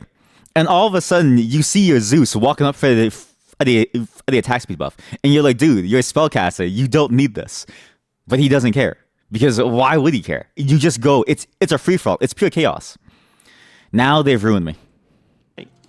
And a new standalone game. So let's address the question on everyone's mind. Skins. Existing content from Smite 1. Yeah, here we go. Will not directly transfer to Smite 2. It's over. It's over. The game is dead. It's over. The game is dead out of the water. The moment that this game lands, it's going to get a mostly negative review. Do you know why? Mobile games... Sorry, I'm still eating. This is still a mukbang segment, sorry. Mobile games have solved this problem a long time ago. Mobile games realize that 99% of their income, 99% of their interactivity, 99% of the people who actually care about their game are people who like pay for the extra content. Usually in the tens of thousands of dollars. Smite's microtransaction model is based on mobile microtransaction models. There are Smite whales. Okay? Because I'm telling you right now, if you made 7 figures a year doing whatever, right? And you played Smite as your only game, and they come out with a Final Fantasy Bahamut skin, you're going to buy that skin. I almost spent $100 for the Bahamut skin because I was like, that is the coolest looking skin I've ever seen. But then I told myself no, and I'm glad that I did because I never played the game ever again. Because, again, that skin was for Kulyakan, who I absolutely hate playing because all he does is just make the laning phase even longer. But don't worry. I'm sad. Just because your content doesn't directly transfer doesn't mean we're not rewarding our loyal players in Smite 2 for their time, money, and accomplishments. He should have started with that first, because 5 seconds ago, all the whales clicked off and deleted their accounts and then initiated chargebacks on all of their 50 credit cards, right? That happened 5 seconds ago. You need to lead with, we're going to keep all of your rewards, but they're coming in a different form. That would have been a much better way of selling it. First, let's talk about why we are not directly transferring content. Because you can't update. Smite 2 is a Like, multi-generational leap. There are so many skins. He doesn't even have to explain it. I'm telling you. This game has crossovers out the wazoo. There are so many skins, it is impossible to be able to transfer everything over. You need to update hundreds of 3D models and textures. It takes skilled 3D artists years to do even like, a handful of them. Imagine hundreds of them. A lot of them with custom animations. Because again, it's the fucking Transformers. How is Optimus Prime going to look good against these new updated base skins? They're gonna have to rework and make new effects for everything. They're gonna have to make his footprints land on the ground, and you see like little wheel, like tire wheel stuff on the floor. It's too much work. From Smite 1, moving from Unreal 3 to Unreal 5. That means we have to. That's also a crazy jump. Unreal 3 was unused since like, I want to say like 2 decades ago. I want to say like a couple of decades ago. Actually no, maybe like a decade and like a half ago. Unreal Engine 3, I only know of like 2 major games that are still using it. It was Smite 1 now, and Lost Ark. Lost Ark is running off of Unreal Engine 3, a heavily custom-built version of it that they've modified to make it run the other games. It's a long time ago. This was back when, to even begin developing in the engine, you had to pay a per-seat license fee of 6 figures. How do I know? Because I tried. Completely rework or recreate every piece of content for it to function in Smite 2. Currently, because we want to make sure all the content that goes into Smite 2 is strictly better, it takes about 2 months of work to get one skin from Smite to Smite 2. And that's... Also, I ate all the cheese rice cakes. Also, 2 months, yeah, that... I feel like 2 months is also the simplest pipeline, too. Because that's 2 months for like a very basic skin. How do you bring over a Transformer skin, an Avatar skin? Again, even licensing issues. When you write a license, you only write a license for the product at like hand, okay? They have to go back and re-license everything for Smite 2. There's no way that they're going to get the legal issues done in 2 months. It's going to take forever. So it's going to take even longer for the more complex skins. If we like just Bahamut. port it with effects, without making other meaningful improvements. As of today, there are about 1,600 skins in Smite, excluding Mastery skins. To That's just a lot of port every skins. skin to Smite 2 Holy would take fuck. about 246 person years of work. And we couldn't do that and make Smite 2 as amazing as we knew it could be if we started fresh. When we started this project, we made this hard call. We believed that our players wanted a better version of Smite more than anything else. So what will you get in Smite? Your players, but not your whales. Your whales want to show off their like skins. Your players love to play the game, but your players can't play the game if you shut down in like a year because you have no one to pay for your server costs. 2. Introducing Legacy Gems and Divine Legacy. 2 systems designed to make sure you get rewarded for your time, money, and achievements. Whether you grinded out daily logins or went hard on your He said time, like a guy trying to sell me timeshares. gem sales, your Legacy Gems will be waiting for you in Smite 2. You'll receive Legacy Gems in Smite 2 equal to every single gem you've ever spent in Smite 1, free or purchased. Your Legacy Gems can be free too? Yo. Okay, this is amazing. This is even worse for whales. I bet you whales out there are crying right now. Every whale is like, no, my Avatar skins, why? Or no, my Bob Ross skin, why? Well, guess what, baby? Us free-to-play players with our free gems once a blue moon, I'm now able to re-roll for a better skin. Because I use those free gems to buy shit skins early on, like a recolor of like Hallie, to make it silver.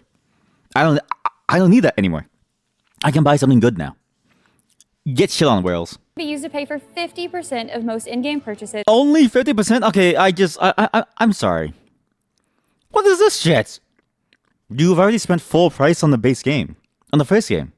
So why can't you just reuse them? It seems weird to me. Like, I get they have to make money, but at the same time, it's like, they made this decision. Like, they're suffering from a decision that they themselves made.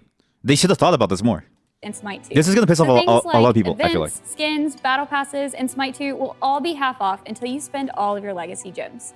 And if you purchase any Smite 2 Founders Packs, we'll give you double your Legacy Gems, giving you the equivalent purchasing power to the gems you already spent in Smite 1. Stay tuned for more info on Smite 2's Founders Packs as we get closer. But it's not the equivalent. Because you can only use Legacy Gems up to 50%. So if you spend $100 on a Founder Pack, You get $200 worth of gems. But you still need to buy $400 worth of stuff to use all 200 gems. So you still have to spend another $200 to make use of your gems. Otherwise, they just sit there forever. You can't even use them to buy anything fully because you only use up to 50%. You have to spend $200 more to spend your $200 worth of gems, $100 of which was a free, like Founders Pack gem, and $100 of which was just the base value. Because like it's insane. You just try to be as nice as possible while making something money. Yeah, it's like because they want to minimize the amount of backlash as much as they can, right? I'm sure they're aware from the metrics that like the whales account for a lot of money in their finances, and like the whales are basically the ones financing the entire game. Regular players that play the game with their friends once every now and then and then quit, they usually often don't buy anything. They just quit after like a couple months and then they basically play the game for free. And you spend hundreds of dollars supporting them and their ability to like find games and play games on your service, right? This still doesn't seem nice enough. They should have just allowed legacy gems to be used 100%. Because I guarantee you, people aren't going to spend double the amount of money to be able to use their legacy gems. Because again, if you have $100 worth of legacy gems, you have to spend $200 real dollars in order to use your $100 worth of legacy gems. Because it only covers 50% of the cost. Like you have to spend as much money as you had in like gems, always. And so it's like you're basically spending double the money, no matter what. It seems insane to me. And Year 11 of Smite 1 comes with an all-new... If anything, this is bad now because now they know for sure. I think for a lot of players, they just won't buy anything on Smite 1. Like this came out a day ago, right? I imagine right now in their financial metrics, they have seen players stop buying things the moment that this trailer came out, along with this keynote. Because again, why would you spend $100 now if you still have to spend $100 to use your $100? It doesn't make any sense. New feature, Divine Legacy, going live in the first update of Year 11. Through the Divine Legacy, you'll be rewarded for your progress for each year of Smite's history. We've tracked the gods you've mastered, the ranked matches you've lost, the skins you've unlocked, and the match hours you've played. You earn points for your progress in each year, and your points are tallied together to give you rewards. You'll get a number of Smite 2 badges to show off some of your amazing Smite 1 achievements, your rare skins, and your exact mastery level and star count on each god. Plus, you'll unlock up to 11 skins in Smite 2 free. I absolutely love the look of these skins. Again, what game do you have out there where you could play as a baseball god fighting a rocker god alongside a bunny girl and and like a demon hunter, right? To slay an ice cream and a mafia raccoon. I don't understand. There's no other game like this, right? And so seeing this makes me go like, you know what? Maybe I'll spend money.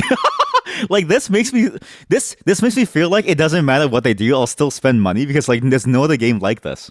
It's so stupid. It's so fun. I don't know. It's like, hey, ice cream man, freeze him. Gotcha. One for each year of Smite. Even if you don't... Again, though, that's like this whole Divine Legacy thing is pay to win. It counts your purchase skins, too. So if you don't buy anything, I imagine the only people who can ever get to the final tier to get every single one are people who have bought every single skin since the game's launch. AKA, they're like whales. And even then, 11 skins for what is effectively hundreds of thousands of dollars worth of stuff that you bought for this game, I don't think it'll be a value assessment that people will like. Plan to move to Smite 2, unless these skins are exclusive, which he didn't say. Divine Legacy has some amazing rewards for you. You'll get to choose any unlimited Tier 4 and any unlimited Tier 5 to unlock absolutely free in Smite 1. And if you've started Smite more recently, don't worry. Amazing. Amazing. Spend all this money now. Spend all this money, spend all this time playing our first game. That's going to be, deprecated, right? And if you do, we'll give you a reward in the first game. Not the second game. Not the second game. The first game. We'll give you one of the best skins in the first game because guess what? That skin won't be in the second game. Sorry, guys. This feels bad. This seems like a very... I can see why they spent so much time talking about this. Because if you've noticed, right? First half of the video is gameplay. I'm assuming second half of the video is all monetization. you can still make progress on your Divine Legacy Just to throughout crawl year the 11 and eventually Masters. unlock all the rewards. There's something else brand new coming to Smite in year 11, cross-gen skins. With Smite 2 approaching, we built a whole new skin production. Is that supposed to be green skins? I mean green screens? I'm 9% certain this was supposed to be green screened out, but like maybe they forgot to green screen it. I don't know. Pipeline to make content that you'll get both in Smite 1 and in Smite 2. You can unlock 2 cross-gen skins today with a Smite. Whoa. This is weird then. If you get content in both games, right? Because some content will be cross-gen because because they put it over, right? What does that mean? Like, is the first game still gonna be running, and for how long? And if so, then why remove the Smite 2? What? Smite Legacy Pass DLC, available now in Smite. This pack includes the new cross-gen Untamed Bologna skin, the new cross-gen Batty Bat Jingwei skin, the boost to Divine Legacy progress in year 11. Man, Jingwei has such really good skins, and then they have skins like this. Like, I don't know if this is worth the value of it, because her other skins are really, really good compared to like this. And more. There's not just one Even the or Bologna two one, cross-gens. even the Bologna skin, like Bologna has really good skins. Like that, the Untamed one seems okay. Skins this year. Every new gem purchasable skin released in Smite in year 11 will be a cross-gen skin, unlocked for you in Smite 2 as soon as that god is available to play. And as an added benefit, you'll get legacy gems in Smite. Oh, wait, did you hear that too? As soon as that god is ready to play. So this is, again, because it's like an early access thing. It's like a closed alpha thing, right? But I'm assuming even when it fully releases, it won't have every god done. This is a bit of a weird transitional state. This is actually one of the, okay, so this is, it's a problem you see sometimes with like live action games, or like live service games, sorry. Not live action. When they have to like, transition to like a new state, or like a new version of the game, right? I'm curious to see how they'll be able to like do it, because now, if not every god is going to be released, how long is Smite 2 going to take until it's feature parity with like Smite 1, right? Like how long is this going to take? How long can you play Smite 1 for? And if you have that, and Smite 2 has new gameplay that isn't going to be on Smite 1, what's the point of ever playing Smite 1 or Smite 2, right? Like how do you decide which one to like play? And like if they differ in like gameplay elements, what does that mean? Like which one do you even go for? It's if it takes too long, it's going to be a very confusing experience. In a way, as much as I hate the way that Valve handles CS:GO to CS2, if you do a CS:GO to CS2 style like hard cutoff of a sequel well, right? Then what you end up with is a lot less confusion and a more unified player base. Your player base isn't all of a sudden split in like half to play two different games like it will be for Smite 1 and Smite 2. And that's assuming that more players will go towards any game. I imagine most players will stick to Smite 1 after the heyday of Smite 2, because again, not every god will be fully released like they hinted at, right? So why play the less feature complete game? It seems weird. I would have preferred that they had all this ready and then just do like a hard cutoff of like, hey, welcome to Smite 2. It's gonna be very confusing. Every gem you spend on these cross-gen skins or any Smite 1 content. We're so excited for the cross-gen content that we're kicking off year 11 with 2 all-new events built around the concept. First, battle passes are now cross-gen passes. Second, the Immortal Honor event, where we'll reveal Blob Mirror looks sick. Transitioning to Smite 2 every month. And it's important to make clear once again, Smite 2 is a true sequel. Smite 1 and all of your Smite 1 content will remain live and available for you to play even after Smite 2 releases. I know we threw a lot of information at you today about Smite 2 and the Divine Legacy process. We've put together a rundown at smite2.com. This FAQ is not going to answer the biggest question of why play Smite 2 when Smite 1? Again, it feels like a weird decision to make. They're doing different things. I imagine this must have been like very last minute decisions that they had to make to try to placate as much of the player base as they could. Because they knew this is going to not... Like, it takes too much effort to release a full game, right? But they had to do something. But now, as you heard, Smite 1 will still be up. And so it's why play Smite 1 over Smite 2. I mean, why play Smite 2 over Smite 1? All my purchases are on Smite 1. Why would I want to lose my Bob Ross skin just to play another game that isn't finished yet? this is gonna be a disaster. I actually think that this might be a disaster. this has all the makings of a disastrous launch. I am very worried for the team of Smite 2, for the Smite team. I don't think this is going to go well because they have now bitten off more than they could possibly chew, I think. And like their transition plan is basically, there's no transition plan. Smite 1 will just be on for as long as we can. Well, guess what? It means that Smite 1 will be on forever. Do you know why? Nobody's going to want to lose their bot content. Unless Smite 2's bot content is Bob Ross level of like good, nobody will ever move. And guess what? You can't license that stuff anymore. There's a lot of stuff that you just can't license anymore. Like Bob Ross skins, what's the likelihood of them being able to do another Bob Ross skin in terms of like the legal licensing? I doubt very little.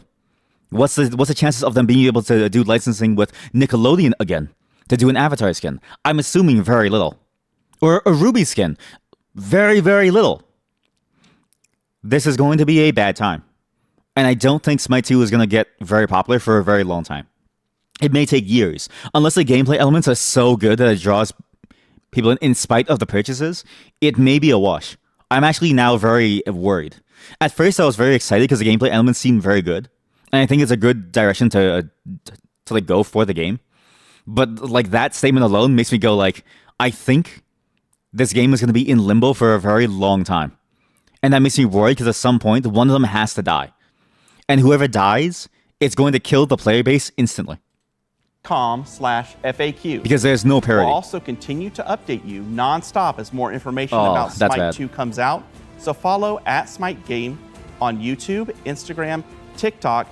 And it's sad too, right? Because like now in the social media segment, if they just had all the old skins, but just like not updated in terms of quality in the second game, and just have like very shitty shading on them or like something, just very basic, whatever, that still would have been a better compromise, right? Because you get the same quality of skin that you get from the first game, and you don't get to lose it. And then if they update it, it's like, okay, cool, I bought the skin, at least I get like a free update to it, right? But if I don't, it's the same quality that I bought it at anyways. You don't feel like you're losing anything. You only feel like you're gaining something.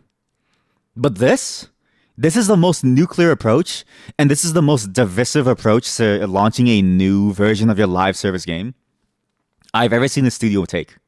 And it feels so bad because I really like Smite. I want the game to get more popular. It's a genuinely fun game. But I don't think it's going to happen. I don't think Smite 2 is really going to kick off for a long time. Unless they force it in many different ways, which it might. I think the Pro Circuit stuff, see, the Pro Circuit stuff is coming up later. The Pro Circuit stuff may be the forcing factor. Facebook and Twitter. I mean, it feels like a situation with no right decision. Exactly. That's what it feels like, right? Because it's like they have to make money somehow, right? But they also don't. But they also don't want to piss off their like player base. But they also have to update the engine. You can't keep supporting Unreal Engine 3 forever. Because at some point, okay, because engines, like, they're not everything, right? But they're a lot. There are a lot of the low-level basic stuff that you have to deal with, right? This includes stuff like hardware support. This includes stuff like, platform support even. Like, Unreal Engine 3 was made before the PS5 ever was a console. So they have to make their own way of building a PS5 version of the game. Unreal Engine 5, because it's still being updated, comes with the ability to build a PS5 game that's built by Epic Games. So the studio that makes Smite doesn't need to have an engine expert to go in to update the engine to work on new platforms, for instance, or to work with ray tracing, for instance. Epic Games can handle all of that, and you can handle only your gameplay elements, right? So they have to update the engine because it's going to save them so much money and like effort in the long term if they can last another 10 years, which they already have. And so clearly this decision must have been the best decision that they could have thought of, right? There's no right decision. There are decisions that favor one side versus the other and cause more effort on the other side. But even then, I still think they could have done maybe a bit more choices that favor more of their purchasers and not have alienated the player base so much in terms of like purchasing, right? Again, Legacy Gems feels like a very complicated solution to just grab the model files and just dump them in. But again, this is from a layperson's perspective. I don't know how complicated it is. I don't even know what how they load in models as is. Is it really as simple as just dropping the like 3D model? Like how much more stuff goes into it, right? Because you have to tie the animations to like things, like actions. If there's new actions, you have to tie them all back for every single skin. Maybe they don't even have like a system in place for skins in the second game yet. You don't really know. But you know, it's a tough situation. So I empathize with them. But at the same time, I do think they could have made at least some decisions that were more, you know, purchaser focused. That just to like not split the player base too much. I mean X. You know what I mean. We are committed to Smite 2. I mean X, you know what I mean. I mean X. You know what I mean. We are committed to Smite 2 for years to come. And as a competitive game, Twitter, X, that commitment starts with esports. 2024 will be a transition year for the esports scene. As the transition year for the esports scene. I hope they don't mean they split the esports into like Smite 1, Smite 2. I hope they mean that all the games will be played on one version. Because this is really... Of all the player bases that you want to split, you don't want to split your pro player base, okay? Even if they're not like a major money-making like a sector of your finances, right? Of your financial sheet. They matter a lot for optics and visibility, right? Because like it provides that kind of like holy grail of like, oh, I could be that one day, or like, wow, you know what I mean? Like you can still watch the game and you get enticed to buy new skins because you see it on like stage. Like that's so cool, and it makes you want to play the like, game with your friends, right? You do not want to You do not want to piss off your pro players. Do not. I hope they don't split the pro player base in like two for just to keep both games alive. The Titanforge esports ecosystem moves from Smite to Smite 2. Oh god, that sounds bad. To a few of the community's most frequently heard concerns. More lands where you can join together in the audience and cheer on your favorite teams. A return of region-based rivalries with their unique metas. No more requirements for pros to live in Atlanta, allowing anyone to compete regardless of where they are from. Wait, what? Wait, what? To be a pro for Smite, you had to live somewhere? Wait, what? A return of region-based rivalries. Wait, what's the point? Wait. What's the point of having an online game pro scene being based on where you live? It's an online game. What the fuck? That's so stupid. With their unique metas. No more requirements for pros to live in Atlanta, allowing anyone to compete regardless of where they are from. You had to live in Atlanta? Nobody wants to go to Atlanta. Atlanta sucks. That was you had to be in Atlanta. So if you were a pro over in, say, Brazil or something, right? And you were good in your pro scene, but the Brazilian pro scene, like usually any regional pro scene pays a lot less than the global pro scene, right? Because the global pro scene is usually backed by all the major sponsors. You have only local sponsors for your local regional ones. And even then, it's a crapshoot. It depends on what the environment around you is, right? In Asia, very easy to get a local sponsor that can put in big money into your regional pro scene, right? Say in like China or like something, right?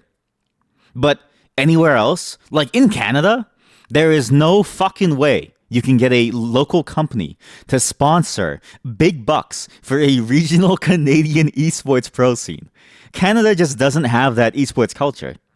And so the only way to make money as a pro is to live in Atlanta if you play Smite. That sounds awful. It's an online game. Why? That's stupid. Why do they have that in the first place? They should have changed this decision like a decade ago. This is not happy news. This is, okay, our bad. We're actually stupid. We actually should have changed this like years ago. My bad. An esports scene that is more open to anyone with the skill to win.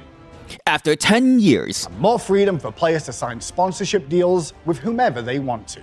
Wait, they limited sponsorship deals? Okay, that's fucked up. Okay, like some sponsors, like obviously some sponsorship deals you don't want your company to be surrounded by, right? Like obviously if you disagree with certain things that like a company does, like say your company doesn't want to promote gambling, right? You know, which would be funny because they have loot boxes. Then you don't want that, right? Well, they don't have loot boxes, but they do have like RNG skin like type things, right? Then you would obviously ban like sponsorships with like gambling companies, right? I guess on some moral level it's like that, but at the same time it's like why, right? It's like that's not the decision for you. That doesn't really reflect on you. That reflects on the pro players, right? And it's like, why are you and like unless they provide like a like you know how like League has like a salary system for like pro players, unless you have something like that with like a guaranteed income, and it's all based on like you know the like right to like entry based on like you know your like skill level, they shouldn't bother restricting anything because unless you foot the bill Your pro players need to eat, otherwise there's no pro scene.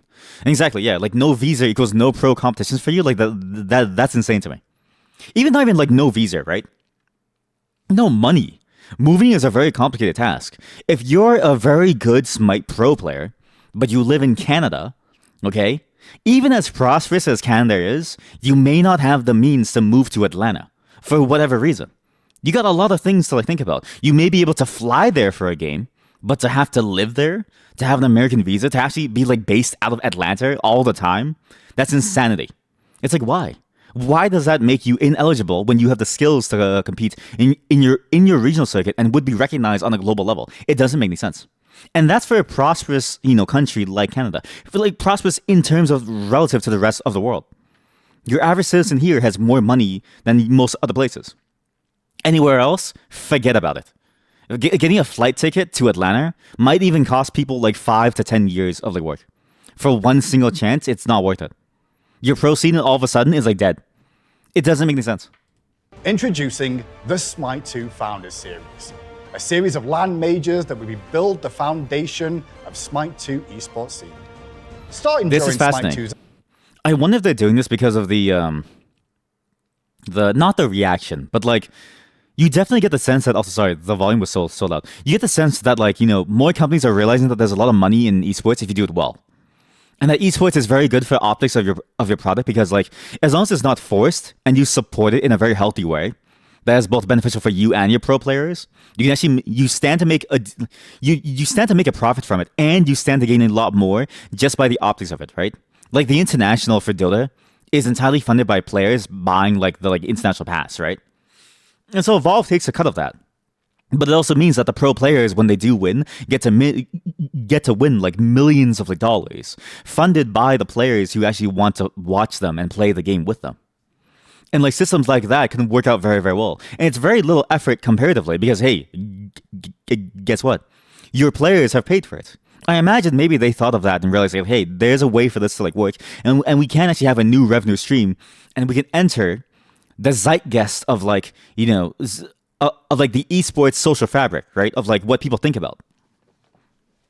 Because right now, like nobody thinks of like Smite esports, right? Everybody, when people think of esports, you think of like 3 or 4 games, right?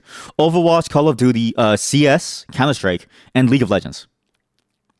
Dota 2 is like slowly, like it used to be big, and then now it's kind of like, it's not really in the news anymore.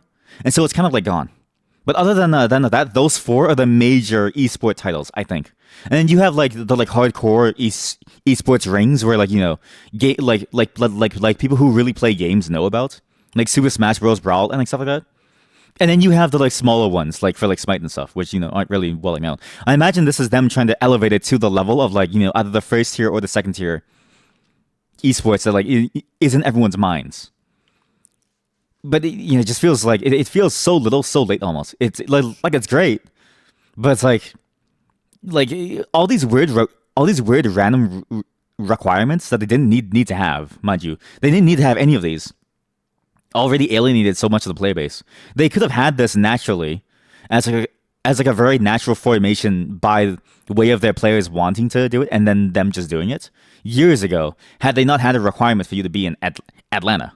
That's dumb as rocks. And whoever made that decision, you're dumb as rocks. Alpha, teams will be able to You're literally Ymir. form freely under a banner of their choice and play in online qualifiers. The best teams will earn their spots to play live at a Smite 2 LAN major. These majors will be held in front of a live audience around the world.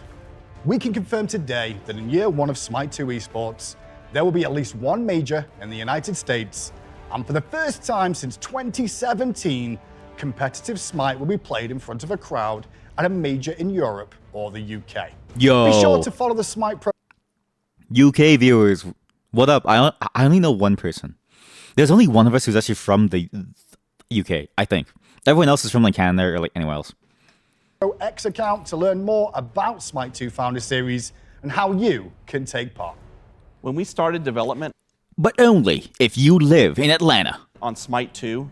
What? Oh, we removed that? All right, sorry. It's global now. After 15 years, you don't have to live in Atlanta. I wanted to make the first great MOBA. Atlanta. Since Smite. Atlanta. We think we're on the right track, but we're not done You're Canadian, yet. right? There's a lot of work still left to be. I remember where most of you are like from, actually. I remember where most of you are like from. Some of you are like, I'm like Fazion, because it's been a while since we talked about it. It's hard to remember things for me. Again, if I don't remember details about you, it's not because I don't care. It's because I literally have short-term memory loss. I don't remember faces. I saw my friends one time in in the store where they worked, where I knew that they worked. I've known this guy for like 15 years of my life, okay? I walk in and I see a guy and I'm like, is that him? I don't know if that's him.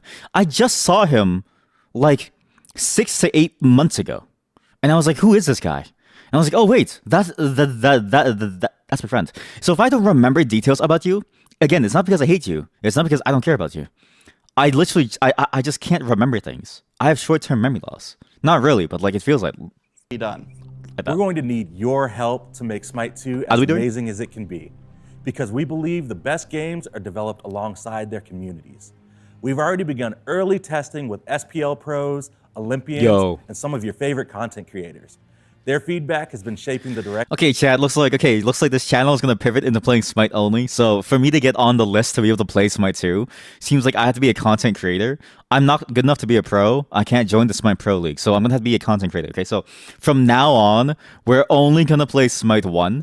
And we're just going to keep on, like, I'm just going to repost. I'm going to retweet everything that they tweet out, okay? This is going to be a Smite channel from now on. I'm going to try Smite 2 once, and then we're going to go back to variety, okay? That's my plan, okay, chat? That's what we're going to do. We expect you'll be able to get your hands on Smite 2 this spring in early alpha testing. Go to What is spring? Is that stupid? Wait. May brings showers, something brings flowers. Whatever brings flowers, that's spring. Smite2.com right now to register for an alpha code. Keep in mind, this will be a true alpha. The game will still be rough around the edges and even in the middle, but we want you in the game to get your feedback as soon as we can. I'm signing up so for this. that we're sure Guaranteed. We're making not live on stream. Smite I'll sign up for 2 that. You all want to play. For a few of you here in attendance at Esports Stadium Arlington, you'll get a special chance to play a private test of Smite 2 this weekend. There's so much more. This was a live keynote. We didn't even have time to mention that voice packs in Smite 2 are now Not just live, unlocked but pre-recorded. automatically with each god. At 1:30 p.m. Eastern Time on Sunday, January 14th, immediately following the Smite Year 11 show match. We'll be live on stage. Okay, I know where Till some things we've touched on here today, and some we just didn't have time to get to, like our improved audio system and how conquest roles are changing. If you want to be sure to get all the latest news, wishlist Smite 2 on Steam, Xbox. Okay. We're on the Smite. Create a kit. What's this? Well, what are creator kits? I don't know. Maybe I should know that because I'm now doing creating stuff. Okay, whatever. Who is developing Smite 2? Why make I choose? How is this going to work? What other things are there? Will Smite 1 will continue for the foreseeable future? Is that a $sign or is that just a thing on my monitor? It's just a thing on my. Is that a $sign? Is that a $sign? What? Okay, does that S not look like a $sign or no? Am I going crazy, chat? That S looks like a $sign, right? This one. Does it not look like a $sign? I have to get my eyes checked. I don't know. But yeah, okay, so I'm very hesitant about Smite 2 now. I thought it'd be, I thought they were gonna, rip the band-aid off, switch you over immediately, and like it'd be good, right? But the fact that they're gonna split the player base into two, I'm now extremely concerned. The fact that you can't port all the content over, I'm going to be very, very concerned because, like, again, would it have been that much effort to just drop the files in as is, as low quality as they are, just like have it in there? I don't know, right? But it would have been a lot better than just having this like weird legacy gem system where you have to spend $100 and to spend your $100. It doesn't make any sense. I was like, what? So I'm kind of concerned because like people are just gonna have legacy gems sitting there too. Because it's a new game and year 11 onwards of the game is when new content for the next gen Smite 2 comes out. If you have so much content in Smite 1, you may not ever be able to spend your legacy gems fully.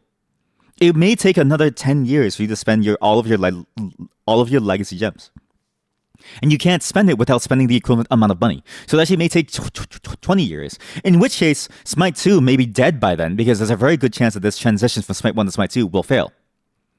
I usually think live service games transitioning to a sequel can go very, very poorly. I thought this had more hope, but we've seen very disastrous results from going from CSGO to CS2. We've seen disastrous results going from Overwatch 1 to Overwatch 2. It seems like this is going to go the exact same way. Nobody has a very good solution for this. To be fair, and again, just like chat said, it's a situation with no right decision really, because there's so many different constraints that we as a viewer aren't aware of, right? That we as a player just aren't aware of. There's a lot of different technological constraints alone that make this a very difficult task to do. Let alone something like from a legal perspective, with a game like Smite that has so many crossover skins, right? Even think of the VShojo skin line. Some of the people in that VShojo skin line just aren't even in VShojo anymore. And I say that because I have a VTuber tag, so maybe I should make use of that tag, right? So it's like, how do you renegotiate with Nyanners to be a VShojo skin line, or do you just make like a new Nyanner skin line on her own, or like a Silver Veil one, right? What do you do? It's impossible. And so while I empathize with it, I do think they could have been a lot more lenient towards players of Smite 1 in terms of monetary stuff. But at the same time, I recognize they need to make money. But they already have a pipeline for making content that works, right? Obviously, going from Smite 1 to Smite 2, the level of quality of content that they have to make now goes up in terms of in terms of fidelity. And in that way, it also goes up in terms of cost, right? So the cost of what it would have costed to make like a skin in Smite 1 is now 4 to 100 times as much, because you need that much more quality in Smite 2 now, basically, roughly. It's not a real number, but you get the sentiment, right? And so I get why they would want to do this, even if they've made the money from Smite 1 already, because they need to make more money somehow to be able to fund the development of a game, basically remaking the entire game on the new engine, and basically remaking a bunch of content that they already had. It's a huge amount of development costs that doesn't necessarily translate into profits yet. And so this is one of their forcing factors. They're using your legacy content as a forcing factor to make profit now. And so I get it. I understand. I empathize on many different levels. But still, as a player, and me imagining, and because we all do this. We imagine that we're rich, so I can just spend all my days. Honestly, if I was rich, I would spend all of my time with my wife. Sorry, yes, I tried. But we all imagine that we were rich, right? And so me imagining that I'm a rich whale of Smite 1, I could imagine that I would have preferred all of my stuff to be, that I would prefer to have kept my goddamn Bob Ross skin. Again, Bob Ross. Let me show you. It's so sick. Oh, archive. Yes, archive.smitegame.com. Sorry. The site is trying to load. I think the site died. I'm gonna load the wiki, because the wiki seems to be doing better. Look at this. Bob fucking Ross. Listen, he's not even alive anymore, okay? I'm just gonna say it. It's kind of hard to relicense Bob Ross when the dude's dead. Who even runs his estate? Look at Bob Ross. He has... The god is the tree. Bob Ross is the squirrel or dude that sits on his shoulder. The god is Sylvanus, the tree. His happy little tree. If I can't keep this, I'm going to throw a fit. And I don't even have him. It's just so good. And so from the perspective of the whale, I empathize with them on that level. Usually you just imagine being able to survive without working. Yeah, but you know what I mean? I included that in the basics. Being able to survive without having to work, that's the first thing. And then because once you're rich, all of your needs can be met forever, right? Then what do you want to do? And so it's I just said my want. But yeah, I would also like all of my needs to be met. So again, I would never have to work ever again, you know. And working gets hard. But look, I'm just saying I get what whales are going through, okay? I get what they're going through. Bake Kajira? This is a god? He's a whale. What do you mean he's a god? He's a god? He's a whale. What do you mean? What? I've never seen this a god. Is he new? That's a sick god. Anyways, yeah. I hope Smite 2 ends up going like well. Hearing the news about it, I was excited. But now seeing the in-depth details about it, now I'm kind of like, I don't really know about it anymore. I'm kind of worried about it. Again, it's a free-to-play game, so it doesn't really affect much either way. But I would be worried about spending money now in like either game, just in case, because it's like, how do you even know? Even spending money in Smite 2 seems a bit iffy, right? Because if you spend money in Smite 2, and then the sequel dies because how, like, it's not even done yet. Not every god is in the game, so how do you know if the game is even going to exist for like a long, long time? Then what happens to all your money? It's gone. It's literally gone. They're not gonna backport it. Why would they? They're gonna run Smite 1 on life support, basically. So it's kind of worrisome. I hope it goes well, but again, we've only seen maybe like 3 so far, like major live service sequels. I don't think that there's ever been another live service sequel.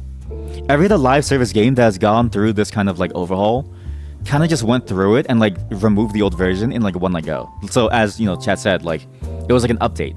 I remember when League of Legends did this too, and League of Legends just updated the game, quote unquote. They didn't make a League of Legends 2 because they didn't want to. They just updated everything in like one go, and they just all they did was bite the bullet, and it ended up being better for them. So I'm curious to see how this will go. I'm curious to see if there's any other literature that I could read on like this, aka other disastrous sequel launches I can see. But one thing that I want to talk about now that I'm done eating, the mukbang is over, is that you may have noticed is the Smite 2 trailer used a song that isn't from Smite 2. It's just a remix. I don't know.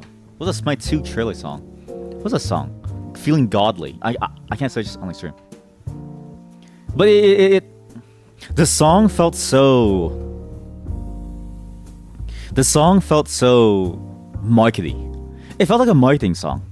And this is going to be very important because we're going to be playing a game today that had a similar issue, okay? One of 2 games that we're going to be playing today. The other one being Kenshi. But the game that we're going to be playing first is the Prince of Persia demo. Prince of Persia is a very old franchise of the game, but it also has a new side-scrolling game today, the Lost Crown trailer. The trailer of which I think did it a massive disservice because I now understand. If I can listen to it really quick, sorry. Where's the thing? Was this the one? The Lost Crown, no, reveal trailer. Reveal trailer. This was like during the Game Awards or like something. Official world trailer. God, where is it? God, it's everyone's reactions to the original trailer. Fuck off!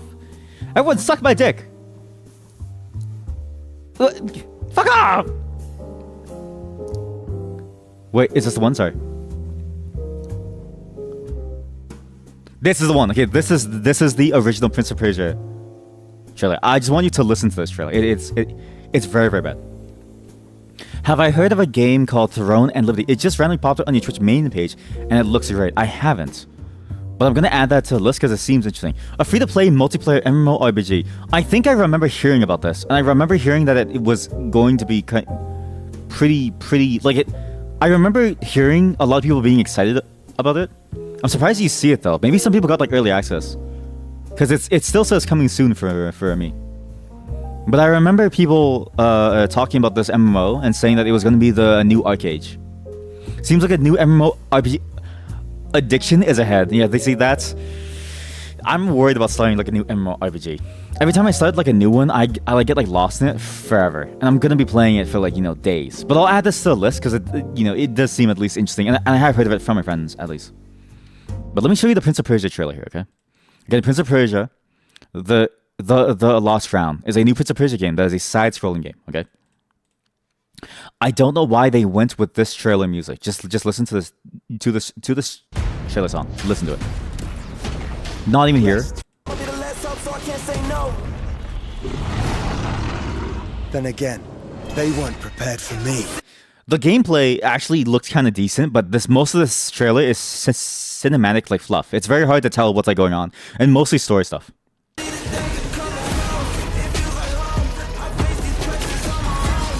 And there's nothing wrong with the song, and the gameplay actually does look very, very fun, right? But like, I don't know why they always do with this. Ubisoft makes the worst trailers for their games that make the game look and feel like it's going to be a voice game overall. Like, the song makes the game feel like it's going to be a cash grab. Like, just like listen to it with a gameplay element.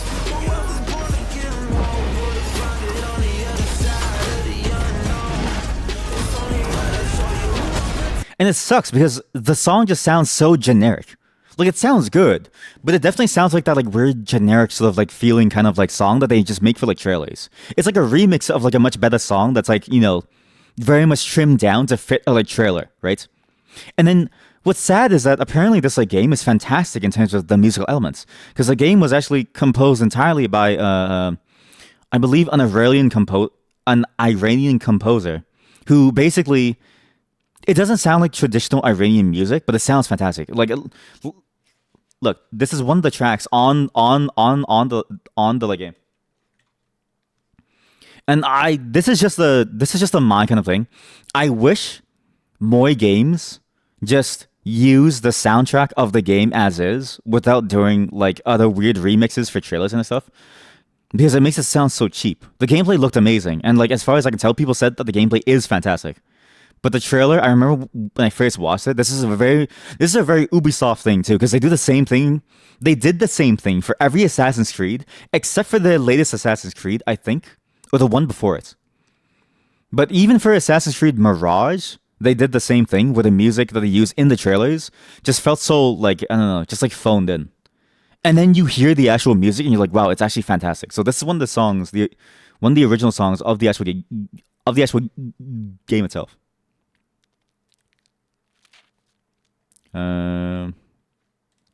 What's this one? What was the one that I heard? Wait, sorry. I'm trying to find the one that I heard that was like, damn, like it actually like you get a sense of the mood. Fuck, actually, it might not be on YouTube. It might be on Twitter, and I don't want to show my Twitter because my Twitter is full of porn ads. So just imagine that the song is there. But the song is really, really good. You mean all the songs are, but the way that it's cut into the trailer just feels bad. And I wish Ubisoft did less of that, because I feel like all of their titles, they can stand on their own. You know, and I usually rail on Ubisoft games in general because, like, you know, I tend to find Ubisoft as a company kind of lacks an understanding of what makes a game so like good. And sometimes they like get it. It's why sometimes there was one Assassin's Creed game where you went back to being to being Altair, and I thought the trailer was fantastic. In fact, I thought the entire game was fantastic because then they realized like, oh wait, like this is kind of what people were wanting from the series of the games, right? And you know, they do this a lot with all of their games. It sucks because Ubisoft is a creator of like many innovative styles of the games. And I'll get more into it, but because of that, you're kind of left with like no choice when you want to play an Ubisoft game. And from what I've heard, the Prince of Persia game is very similar in that regard. It's not the only type of game of that, you know, genre, you know, side-scrolling Metroidvania Souls-like. But it is so good that you kind of wish it wasn't made by Ubisoft, and we're going to be playing it soon. Just give me a moment to clean up, because again, that was a whole mukbang segment. You may have forgotten that was for a single mukbang, aka I eat, and we talk about things, and you see me make some weird fucking food, okay?